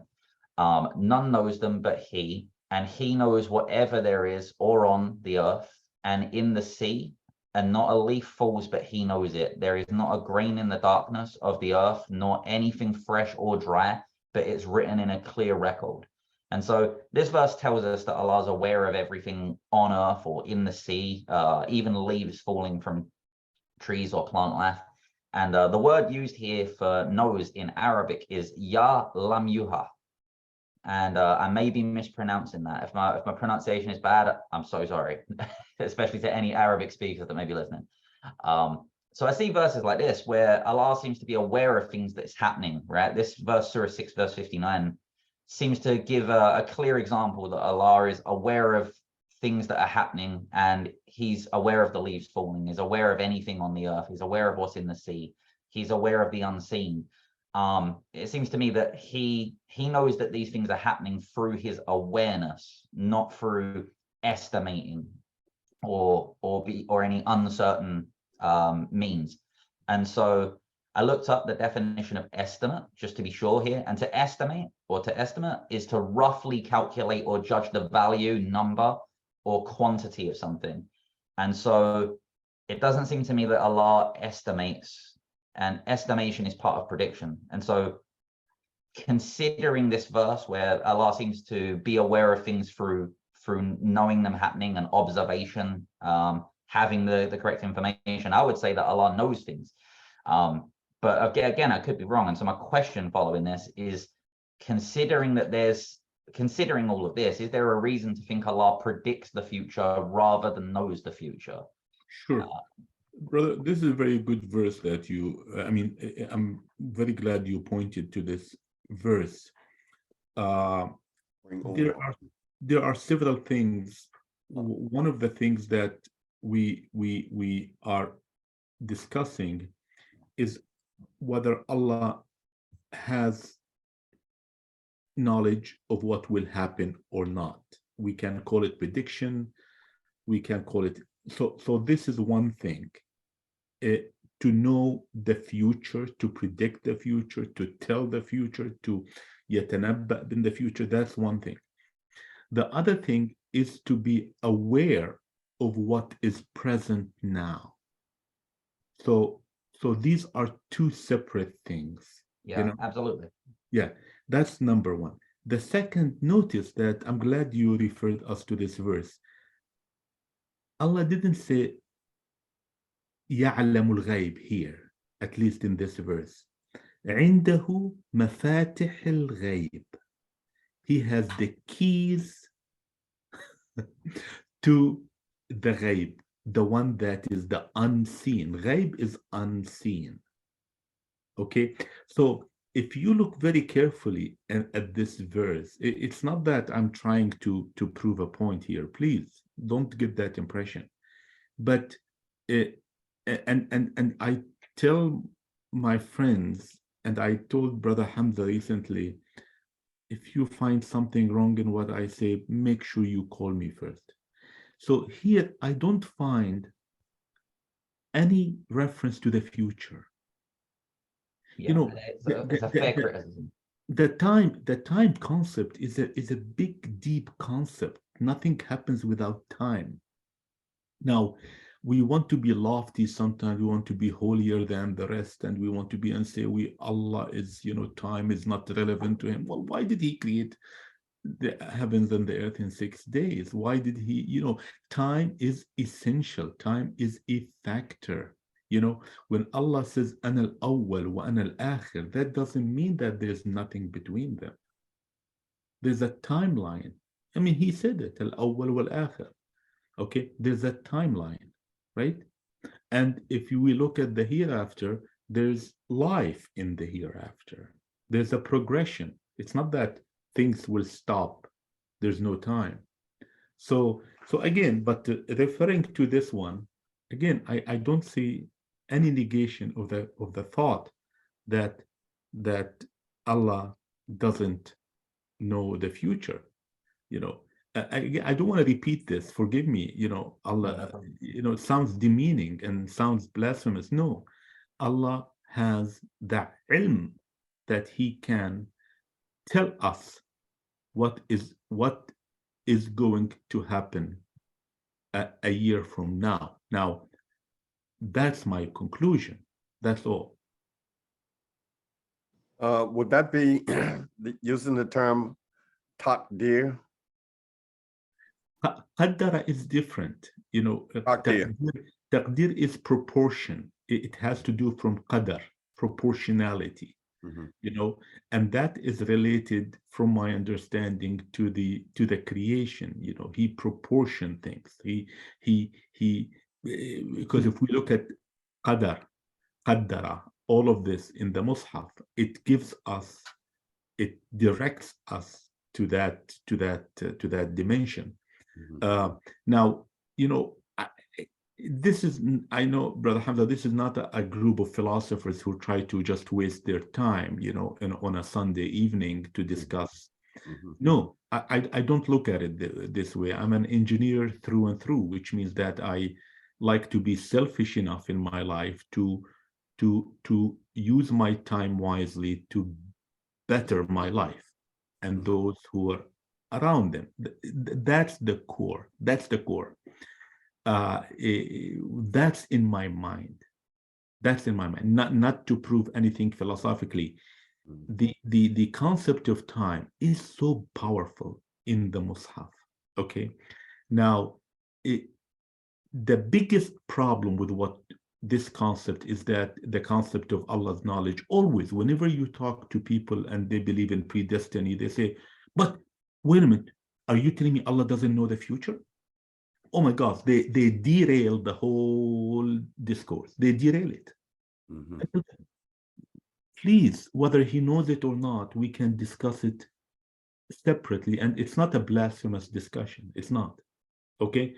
But the biggest threat is to conflate this and to juxtapose or impose non-Mushafic concepts indirectly on the concept of predestination, because that's what's at stake. You know, that is, you know what, we believe in the Mus'haf. Okay, it's our choice, okay, whether we want to believe it or not. So whether we leave this discussion and 50% of us believe that Allah knows the future and 50% don't, what's going to change? Not much, right? Not much. Will it dimension? Will it take away from the faith of those who, either way, the first 50% or the other 50%? It won't. But the implication is on predestination. That's my experience with Muslims. That is a very, very serious implication, extremely serious. It's a matter of life or death. It's a matter of living a life of misery, versus getting up and making a positive change. I agree. Absolutely. Anybody Yeah, else? Omar, just one more thing. I just want to add on to something that that Bill said about the word no, and I agree with what he what he presented in the from the dictionary, our dictionary, because I have that as well in my my stuff here. But it goes a little bit deeper too, that word no, because it means in the DOQ that we use, that dictionary, that the word alama not only means to mark or sign, but it also means to know. Alama means to know. And it says to perceive or understand as fact or truth, and to apprehend clearly and with certainty. And knowledge becomes, it says, to be acquainted with the facts, truths, or principles as from study or investigation, a fact or state of knowing. So this is how I've always perceived Allah to be, that he always has the facts. He's called El Haq. He always, and the word Haq in the dictionary also means the truth and the facts of something. So he always has the facts. He always has the truth. So for him not to know anything about anything at any time, anywhere in his entire creation, I can't quite grasp that. So when I heard the word predict, which as Bill pointed out with the word estimation, that does carry some element of, well, I could be right or I could be wrong, which was also my pet peeve about the phrase, my understanding, which was I could be right or I could be wrong. So that is a predictive statement. So I just want to add that little piece to say that for me, the word predict in any form would be contrary to how Allah presents in the Quran. So thank you, Omar. Brother Tariq, I mean, I just want to leave you and Brother Sweeney, is that reflect please more on verse 48, Surah 48, verse 18, Surah 48, verse 27. Wait, Reflect 48, on them. 48, 18? Yeah, and 48, 27, when Allah says, فَعَلِمَ. Just ponder upon them. It's not a matter of I want to hear from you now or you want to hear from me at this moment, but think about these are two verses that are really, really powerful. Okay, فَعَلِمَ. Whether alima means to understood or to know, it's a process. There's a time sequence. There's a timeline. Okay, Allah didn't say, I was aware of what was in their minds. He said, فَعَلِمَ. Okay, he didn't say in the story of al-malaika, مَا تُبْدُونَ وَمَا كُنْتُمْ تَكْتُمُونَ. He said it, فَعَلِمَ. There's a cause, effect, and that is the principle of causality is core in our religion, is core. Otherwise, it's a Causality will be a different topic now. But you said 48, 18, and what? It is, yeah, but I know, but this is, we're talking about causality here in that Allah got 48, 18, and what else? 48, 18. Yes. 48, and the other verse? 27. Thank you. Okay, I'll look at that. Thank you, Omar. Sure. May I ask a question here, Dr. Omar? Please, brother. If we look at 65:12 in the Quran, the last statement. Well, we can read both. It says that, we'll read the whole verse. It says, Allah is he who created the seven heavens and the earth, the like thereof. The command descends among them, that you may know that Allah is possessor of power over all things, and that Allah encompasses all things in his knowledge. To know fact, like the brother was saying. So I'm kind of like, when you use the word prediction, I'm kind of like, that kind of took me off, because I always believed, and I still believe, that when you're talking about Allah and his knowledge compared to us in our knowledge, we're looking at two certain things. Allah has created everything with his knowledge of knowing. We, on the other hand, when he points us to his signs, we have to do a degree of intense research, comparison, and then at the same time, we still may have a fault in our understanding. And I truly believe that this is why Allah says, in the end, I will tell you where you differ. You see, and what I'm trying to say in terms of just looking at it, like you said, from a mental process, it's like almost like a comparison of us with Allah, in his complete knowledge. Kuli Shayin, he encompasses all things. That's everything, every aspect of creation. And the things you're speaking about are aspects of our creation. The way we look at and predict things, because as our evolution continues, we acquire more knowledge of things where Allah already possesses this knowledge. So on our end is the prediction, you see, or I shouldn't say guesswork, but based on what we have assumed so far, this is where our knowledge takes us. But on Allah's hands, he has the absolute fact of all things. So I'm kind of... Sure. If I may, referring to the verse that you mentioned, Allah الذي خلق سبع سماوات ومن الأرض مثلهن آية تنزل الأمر بينهن لتعلموا أن الله على كل شيء قدير. وأن الله, the key phrase I think that is relevant over this, وأن الله قد أحاط بكل شيء علما. And Allah's ilm, the way I look at it, is encompassing everything. Right.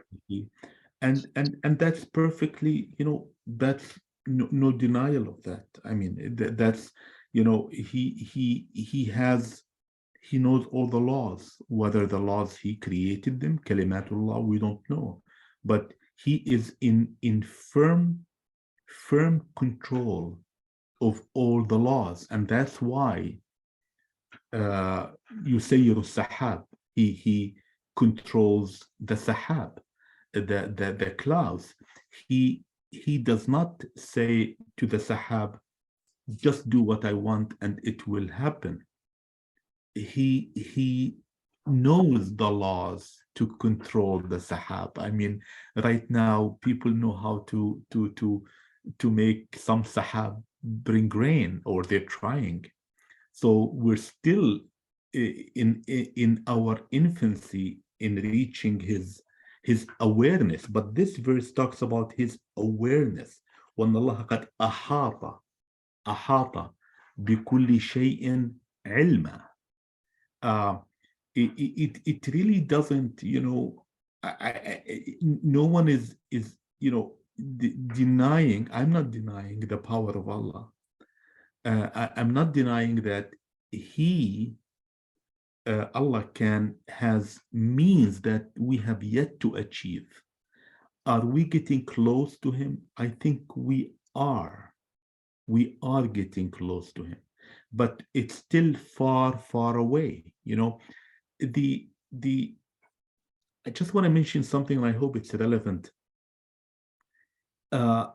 We have reached a certain level of maturity in certain sciences, but maybe these levels of maturity are they pale in comparison what to Sulaiman had.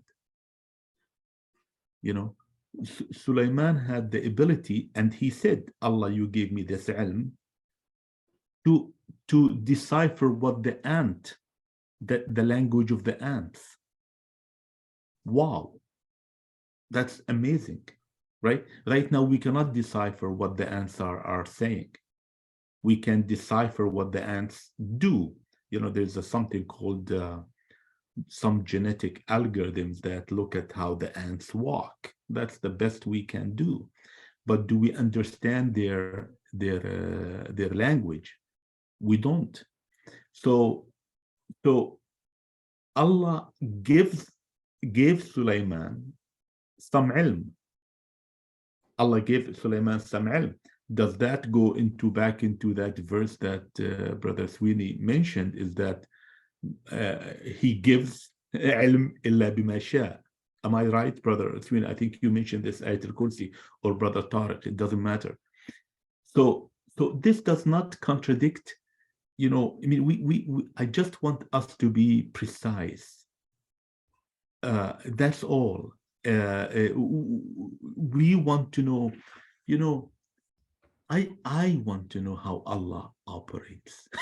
Frankly, I do want to know how Allah operates, so I don't waste my time. When Allah says, I'm very close to you than the jugular veins. So what? Why do I want him to be so close to me? It means there's a reason. It means there's a reason. I mean, we want a better life, we want a better future, we want a better everything, and to go beyond what Allah is telling us. Of course, I'm not telling you that I'm the correct person and you're wrong, but these verses do not negate that there is cause effect, and Allah سيعلم, he will whether understand or know something based on a cause. Okay, it is not typical way to look at things, but again, it makes us think. Excuse me, is there somebody else? John. Excuse me, John. John? John, are you there? John? I think John, Brother John has a question. Assalamu alaikum, Hamza. Well, salam, John. Go ahead with your question. How are you? I'm good, thank you. Thank you. So I had a question about chapter 57, 22 and 23. So I was just wondering if either you, Hamza, or Dr. Omar could help me out with this chapter and understanding. So it's chapter 57, 22 and 23. Anything that happens on earth or to you has already been recorded, even before the creation. This is easy for God to do.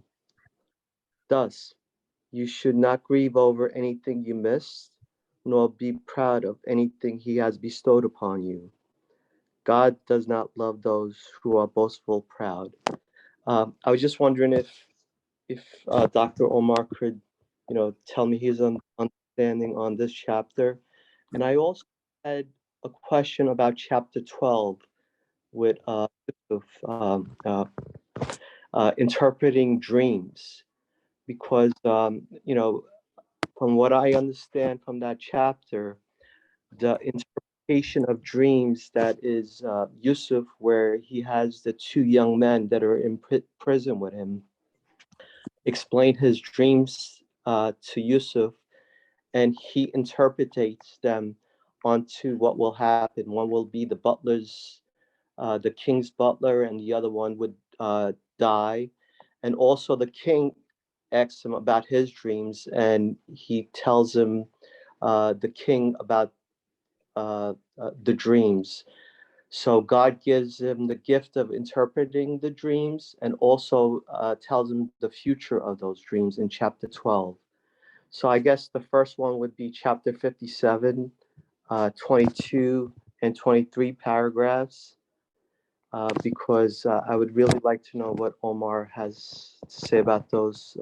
Sure. Sure, brother John. Sorry, time is up. We have to finish now. Sorry, brother. Your questions came too late. I really appreciate you. This is a fascinating topic that you have me thinking. But if we're to leave this discussion thinking that God is not precise in the future, then to me, then he would not be a God.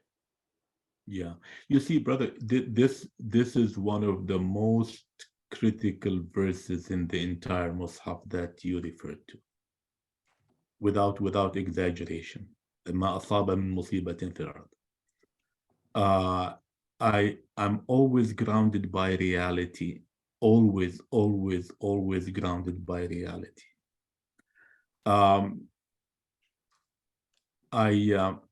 don't want to personalize things, but in my family, there was a very, very unfortunate thing that happened a long time ago. And till this day, my mother cannot exonerate herself.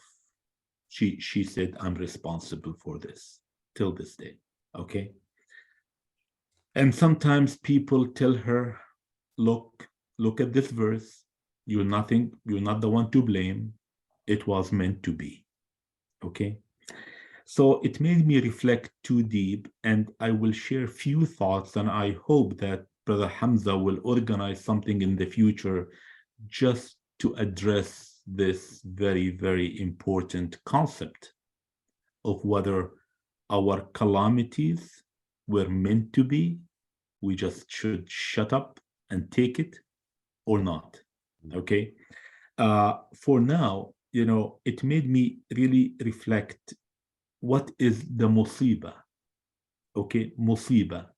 Is it a calamity, or is it the mechanism of a calamity? Don't want to over philosophize things, but the reality grounds me, because the unfortunate thing that happened back in my family was mere negligence. mere negligence.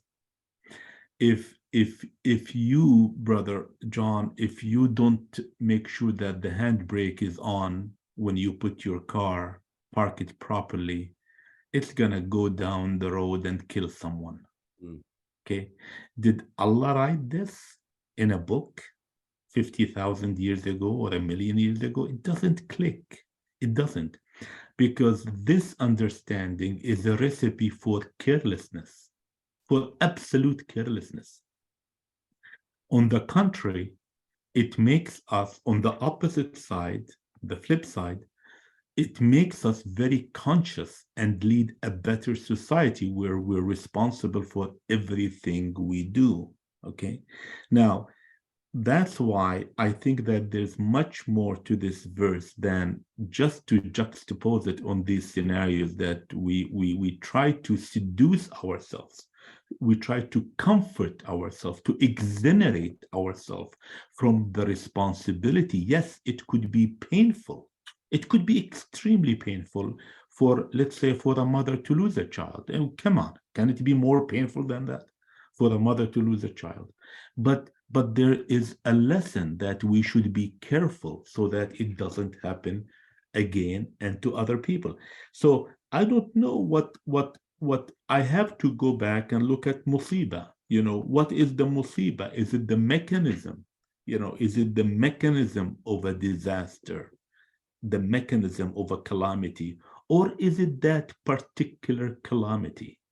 I don't know. I have to look very carefully on it. And many people have thought about this, and I like to share some thoughts, but not now. Maybe at another time. Please don't think that I'm copying out. This is a very, very important topic, very, very critical, because it's being used both ways. It's being used by the brutal leaders to make us shut up and accept whatever comes down, you know, from them. And at the same time, it's used by people who want to exonerate themselves from responsibility, you know.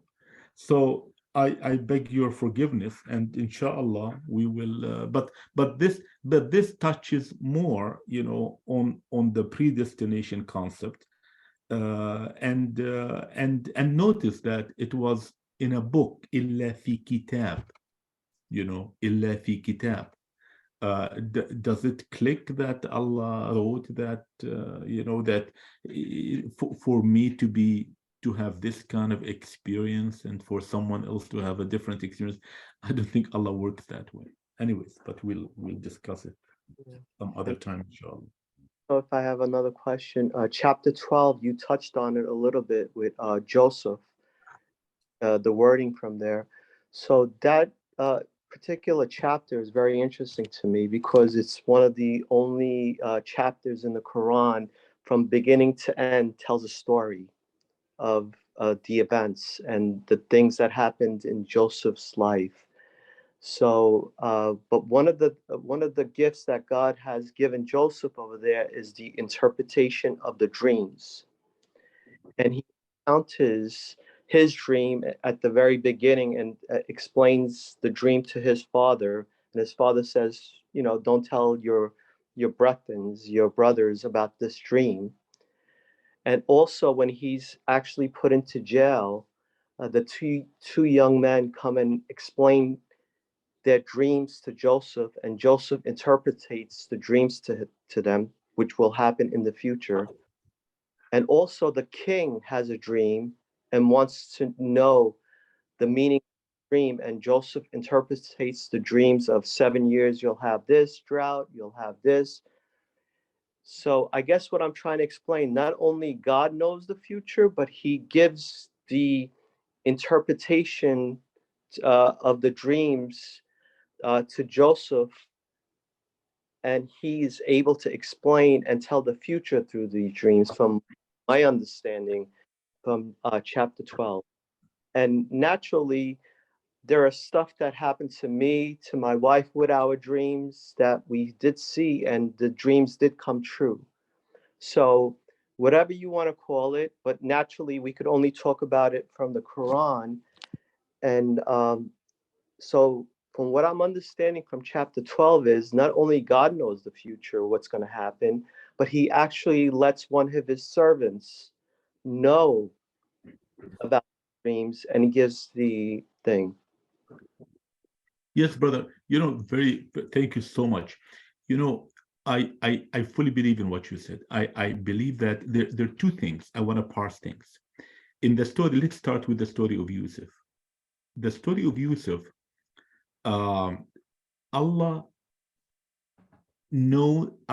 let's put it, predict or knows for now. He has a vision, or he has he knows what's going to happen. Let's put it loosely this way. Okay, that's one thing. That's one thing. And how, in my opinion, I go back to the ilm that he knows the climate, he knows the soil temperature, he knows the wind and all of that, and he can, let's put it again loosely, predict what will happen in the coming 7 years. That's one thing. The other thing is, as you put it, and I agree with you, mafatih al-ghaib. Does he share these things with certain people? Oh. I firmly believe he does. Right. I firmly believe he does. I mean, we cannot deny so many facts and stories, and people, they dream of something and next day they see it. And that's why this takes us to how Allah intervenes. And I think Allah intervenes through the brain. That's where I find Allah intervening in our life. He shows us something, he shares something with us, and that's perfectly, I don't see any contradiction in the Mushaf. And in fact, not just contradiction, but Surah Yusuf affirms that that's a possibility, and there are good people, not just Yusuf. There are good people that Allah, I think that Allah shares these things with good people. I cannot prove it, but I think that Allah doesn't enter the mind of a dirty person. We say in the Middle East, where I grew up, I used to ask these questions, like I traveled in the East, in North Asia, and these things happen to good people. Sure. They don't happen to wicked people. Again, there are many stories, and I have no way to deny them, because the credibility of those who said these stories is intact. Okay. Yeah. So yes, but anyways, in summary, these are two separate things, and we have a history, Muslims traditionally, to conflate all of these: predestination, prediction, Allah's knowledge, all of this, mafatih al-ghaib, together. And I think the more we classify, the more we separate them, I think, and I hope, the better understanding we may achieve. And your explanation was beautiful, scientifically, what you explained, and I appreciate you for this. But some of the stuff, there's not a scientific proof, like what we just spoke about with the dreams, and so I'm in the field of science, and what we know in science is so little. We live in an age of, there's so much arrogance. Yesterday I was reflecting, I said, wow, Sulaiman deciphered what the ant said. Wow. I mean, nowadays they'll think you're crazy. This is way beyond us. So there's so much arrogance in today's world that the first calamity, the first casualty was humility. And when people lose humility, they stop seeing things. They stop really seeing. Sihr and other things and whatnot. I mean, we don't know everything.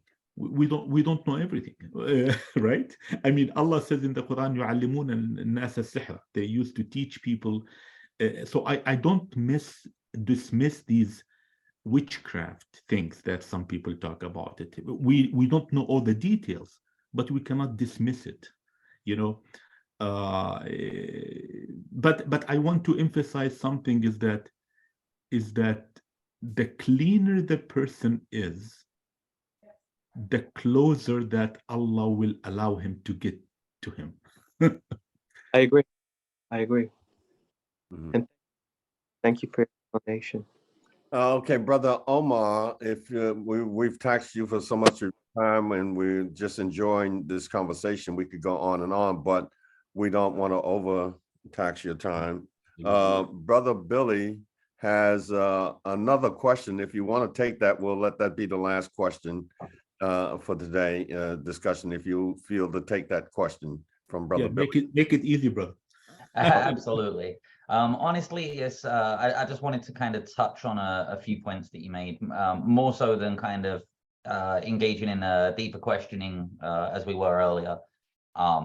Firstly, I really appreciate your intellectual honesty and how I can see that you distinguish when you question. You're very precise, and I think that's good. The verse I provided earlier, for example, Surah 6, verse 59, I think that it does demonstrate that Allah knows things through observation or has awareness. But you're absolutely right that it's not in reference to a future event. It's in reference to something happening presently. So I just wanted to purely, I have no argument to that. I just wanted to say that I accept that and I appreciate the precision in your response there. There was a few things we touched on here that were kind of more, for lack of a better term, almost more anecdotal, right? Like us discussing personal experiences with dreams and stuff. I'd love to discuss that more, honestly. If any of the brothers on this call are up for that and having a discussion on those kind of topics and maybe personal experiences, I think that would be great because this has been a fantastic discussion. But I think that one of your points actually can be, even though, say, for example, talking about dreams and signs from Allah in our personal lives, maybe through personal experience, I think one of those points can be backed up Quranically. You said repeatedly, and correct me if I'm wrong, Brother Omar here, that you firmly believe that the more clean a person is, the closer they're able to get to Allah. I actually think Surah 56, verse 79 backs this up, in which it's talking about the book, and it says specifically, none shall touch it or none can grasp it but those that are purified, the purified ones. And so I've always seen that verse as a reference to a concept, and it seems to me that the concept being expressed there is that the more pure you are, the more of this you're able to grasp, which I think is fantastic. And that kind of brings me to something you said earlier in the call. We've been talking about getting closer to God, and something that struck me on this call was that if Allah is omnipotent, and omnipresent, and as the Quran says, there's nowhere we can turn except that we face Allah's presence, and he's closer to us than our jugular vein. If all of these verses are true, it would logically follow that you can't get closer to God physically. It can't be a physical process. It has to be a non-physical process, or a process that transcends the physical aspects of reality and maybe moves into non-physical or metaphysical aspects such as thought, understanding, feelings, emotions, what's sometimes referred to in philosophy as abstract objects, or the abstract realm. And I found that interesting. I think that's something worth discussing maybe more in the future if the group's up for it. I think that's a very interesting topic. How do we get closer to Allah according to Allah?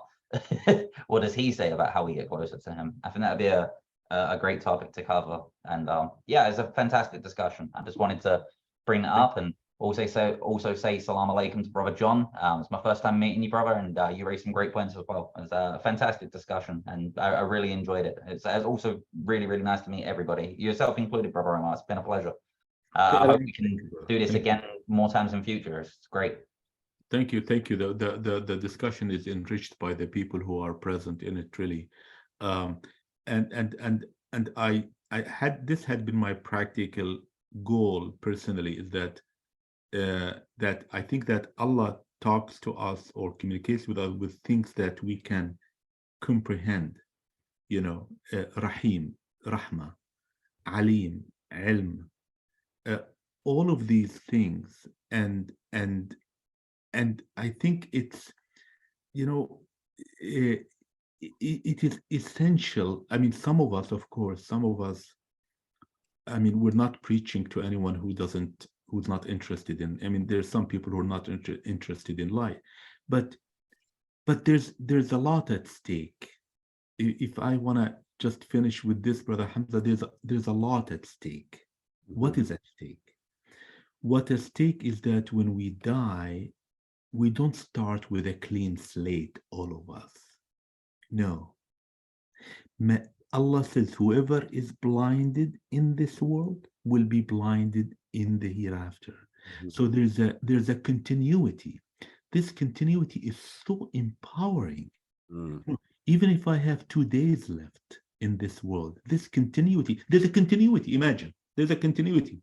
That should make you cheer up, right? There's a continuity. There's no fana, done, boom, finito. Which means that our consciousness, our guidance, all of this will follow through. And whoever chose to be, live a hedonistic life, it's gonna follow through. There's a beautiful continuity. There's a slope. There's no discontinuity. So that's why for the selfish people like us, all of us in a good way, we're selfish in a good way. We want our salvation. Brother Hamza said it earlier, selfishness, right? You care about yourself. What is salvation? You want to salvage, yourself. These are important issues. They're not philosophical. I don't see them as philosophical. I don't, absolutely not. And then at the end of the day, we remind ourselves, لا يكلف الله نفسا إلا وسعها. Allah will not tax us beyond our capacity. Thank you, brother. Thank you, brother. Let me just add before we sign off. Also, we might want to consider the verse, the Quran, chapter 49, verse 51, 49:51, and Quran chapter 91, starting at verse 8, where Allah tells us how He communicates with humanity, how He communicates, how He gives words to humanity, and there's 3 different basic methods in which He used. We might want to look at that going forward, because everyone Allah communicates with on a day-to-day basis in one way or the other. And so we might want to consider that, and then we can kind of know how to get closer to Allah via that route as well. Again, we want to thank Brother Omar for your time, for this very, very good and intellectual and should I say wholesome and fulfilling discussion. We're going to review it. This video will be broadcast publicly. We're going to go back over it again and again. And hopefully, inshallah, we're going to look forward to Brother Omar being a part of our discussion whenever he feels to come on and share with us. Because what we're looking for is information, knowledge, truth, things that will get us closer to Allah. We don't care who the presenter is. It's what's presented is what we want to be concerned with. And that is basically the truth as it is pulled from the Mushaf. So again, Brother Omar, thank you for your time. Thank you, all the brothers and sisters who joined us on this stream today, on this Zoom. And we look forward to doing it again shortly. We'll notify everybody, notify your friends to come on with us in the future. Hopefully we can get some other good brothers who have information from the Quran that they would want to come on and share. We also would want to invite those who are in opposition to the position that we, basically the people on this Zoom today, hold, and that is that we only adhere to the Quran as the source of Hudan, guidance for us as humans. So anybody who has something that they want to share, come on and suggest to us that no, it's not just the Quran, it's the Quran and some other source, we invite them to come on in a proper and respectful manner, and we will hear them out and we will engage with them. So don't shy away, come on and share with us your thoughts as well. So without any further ado, I say again, salam to everybody. Thank you very much for coming on.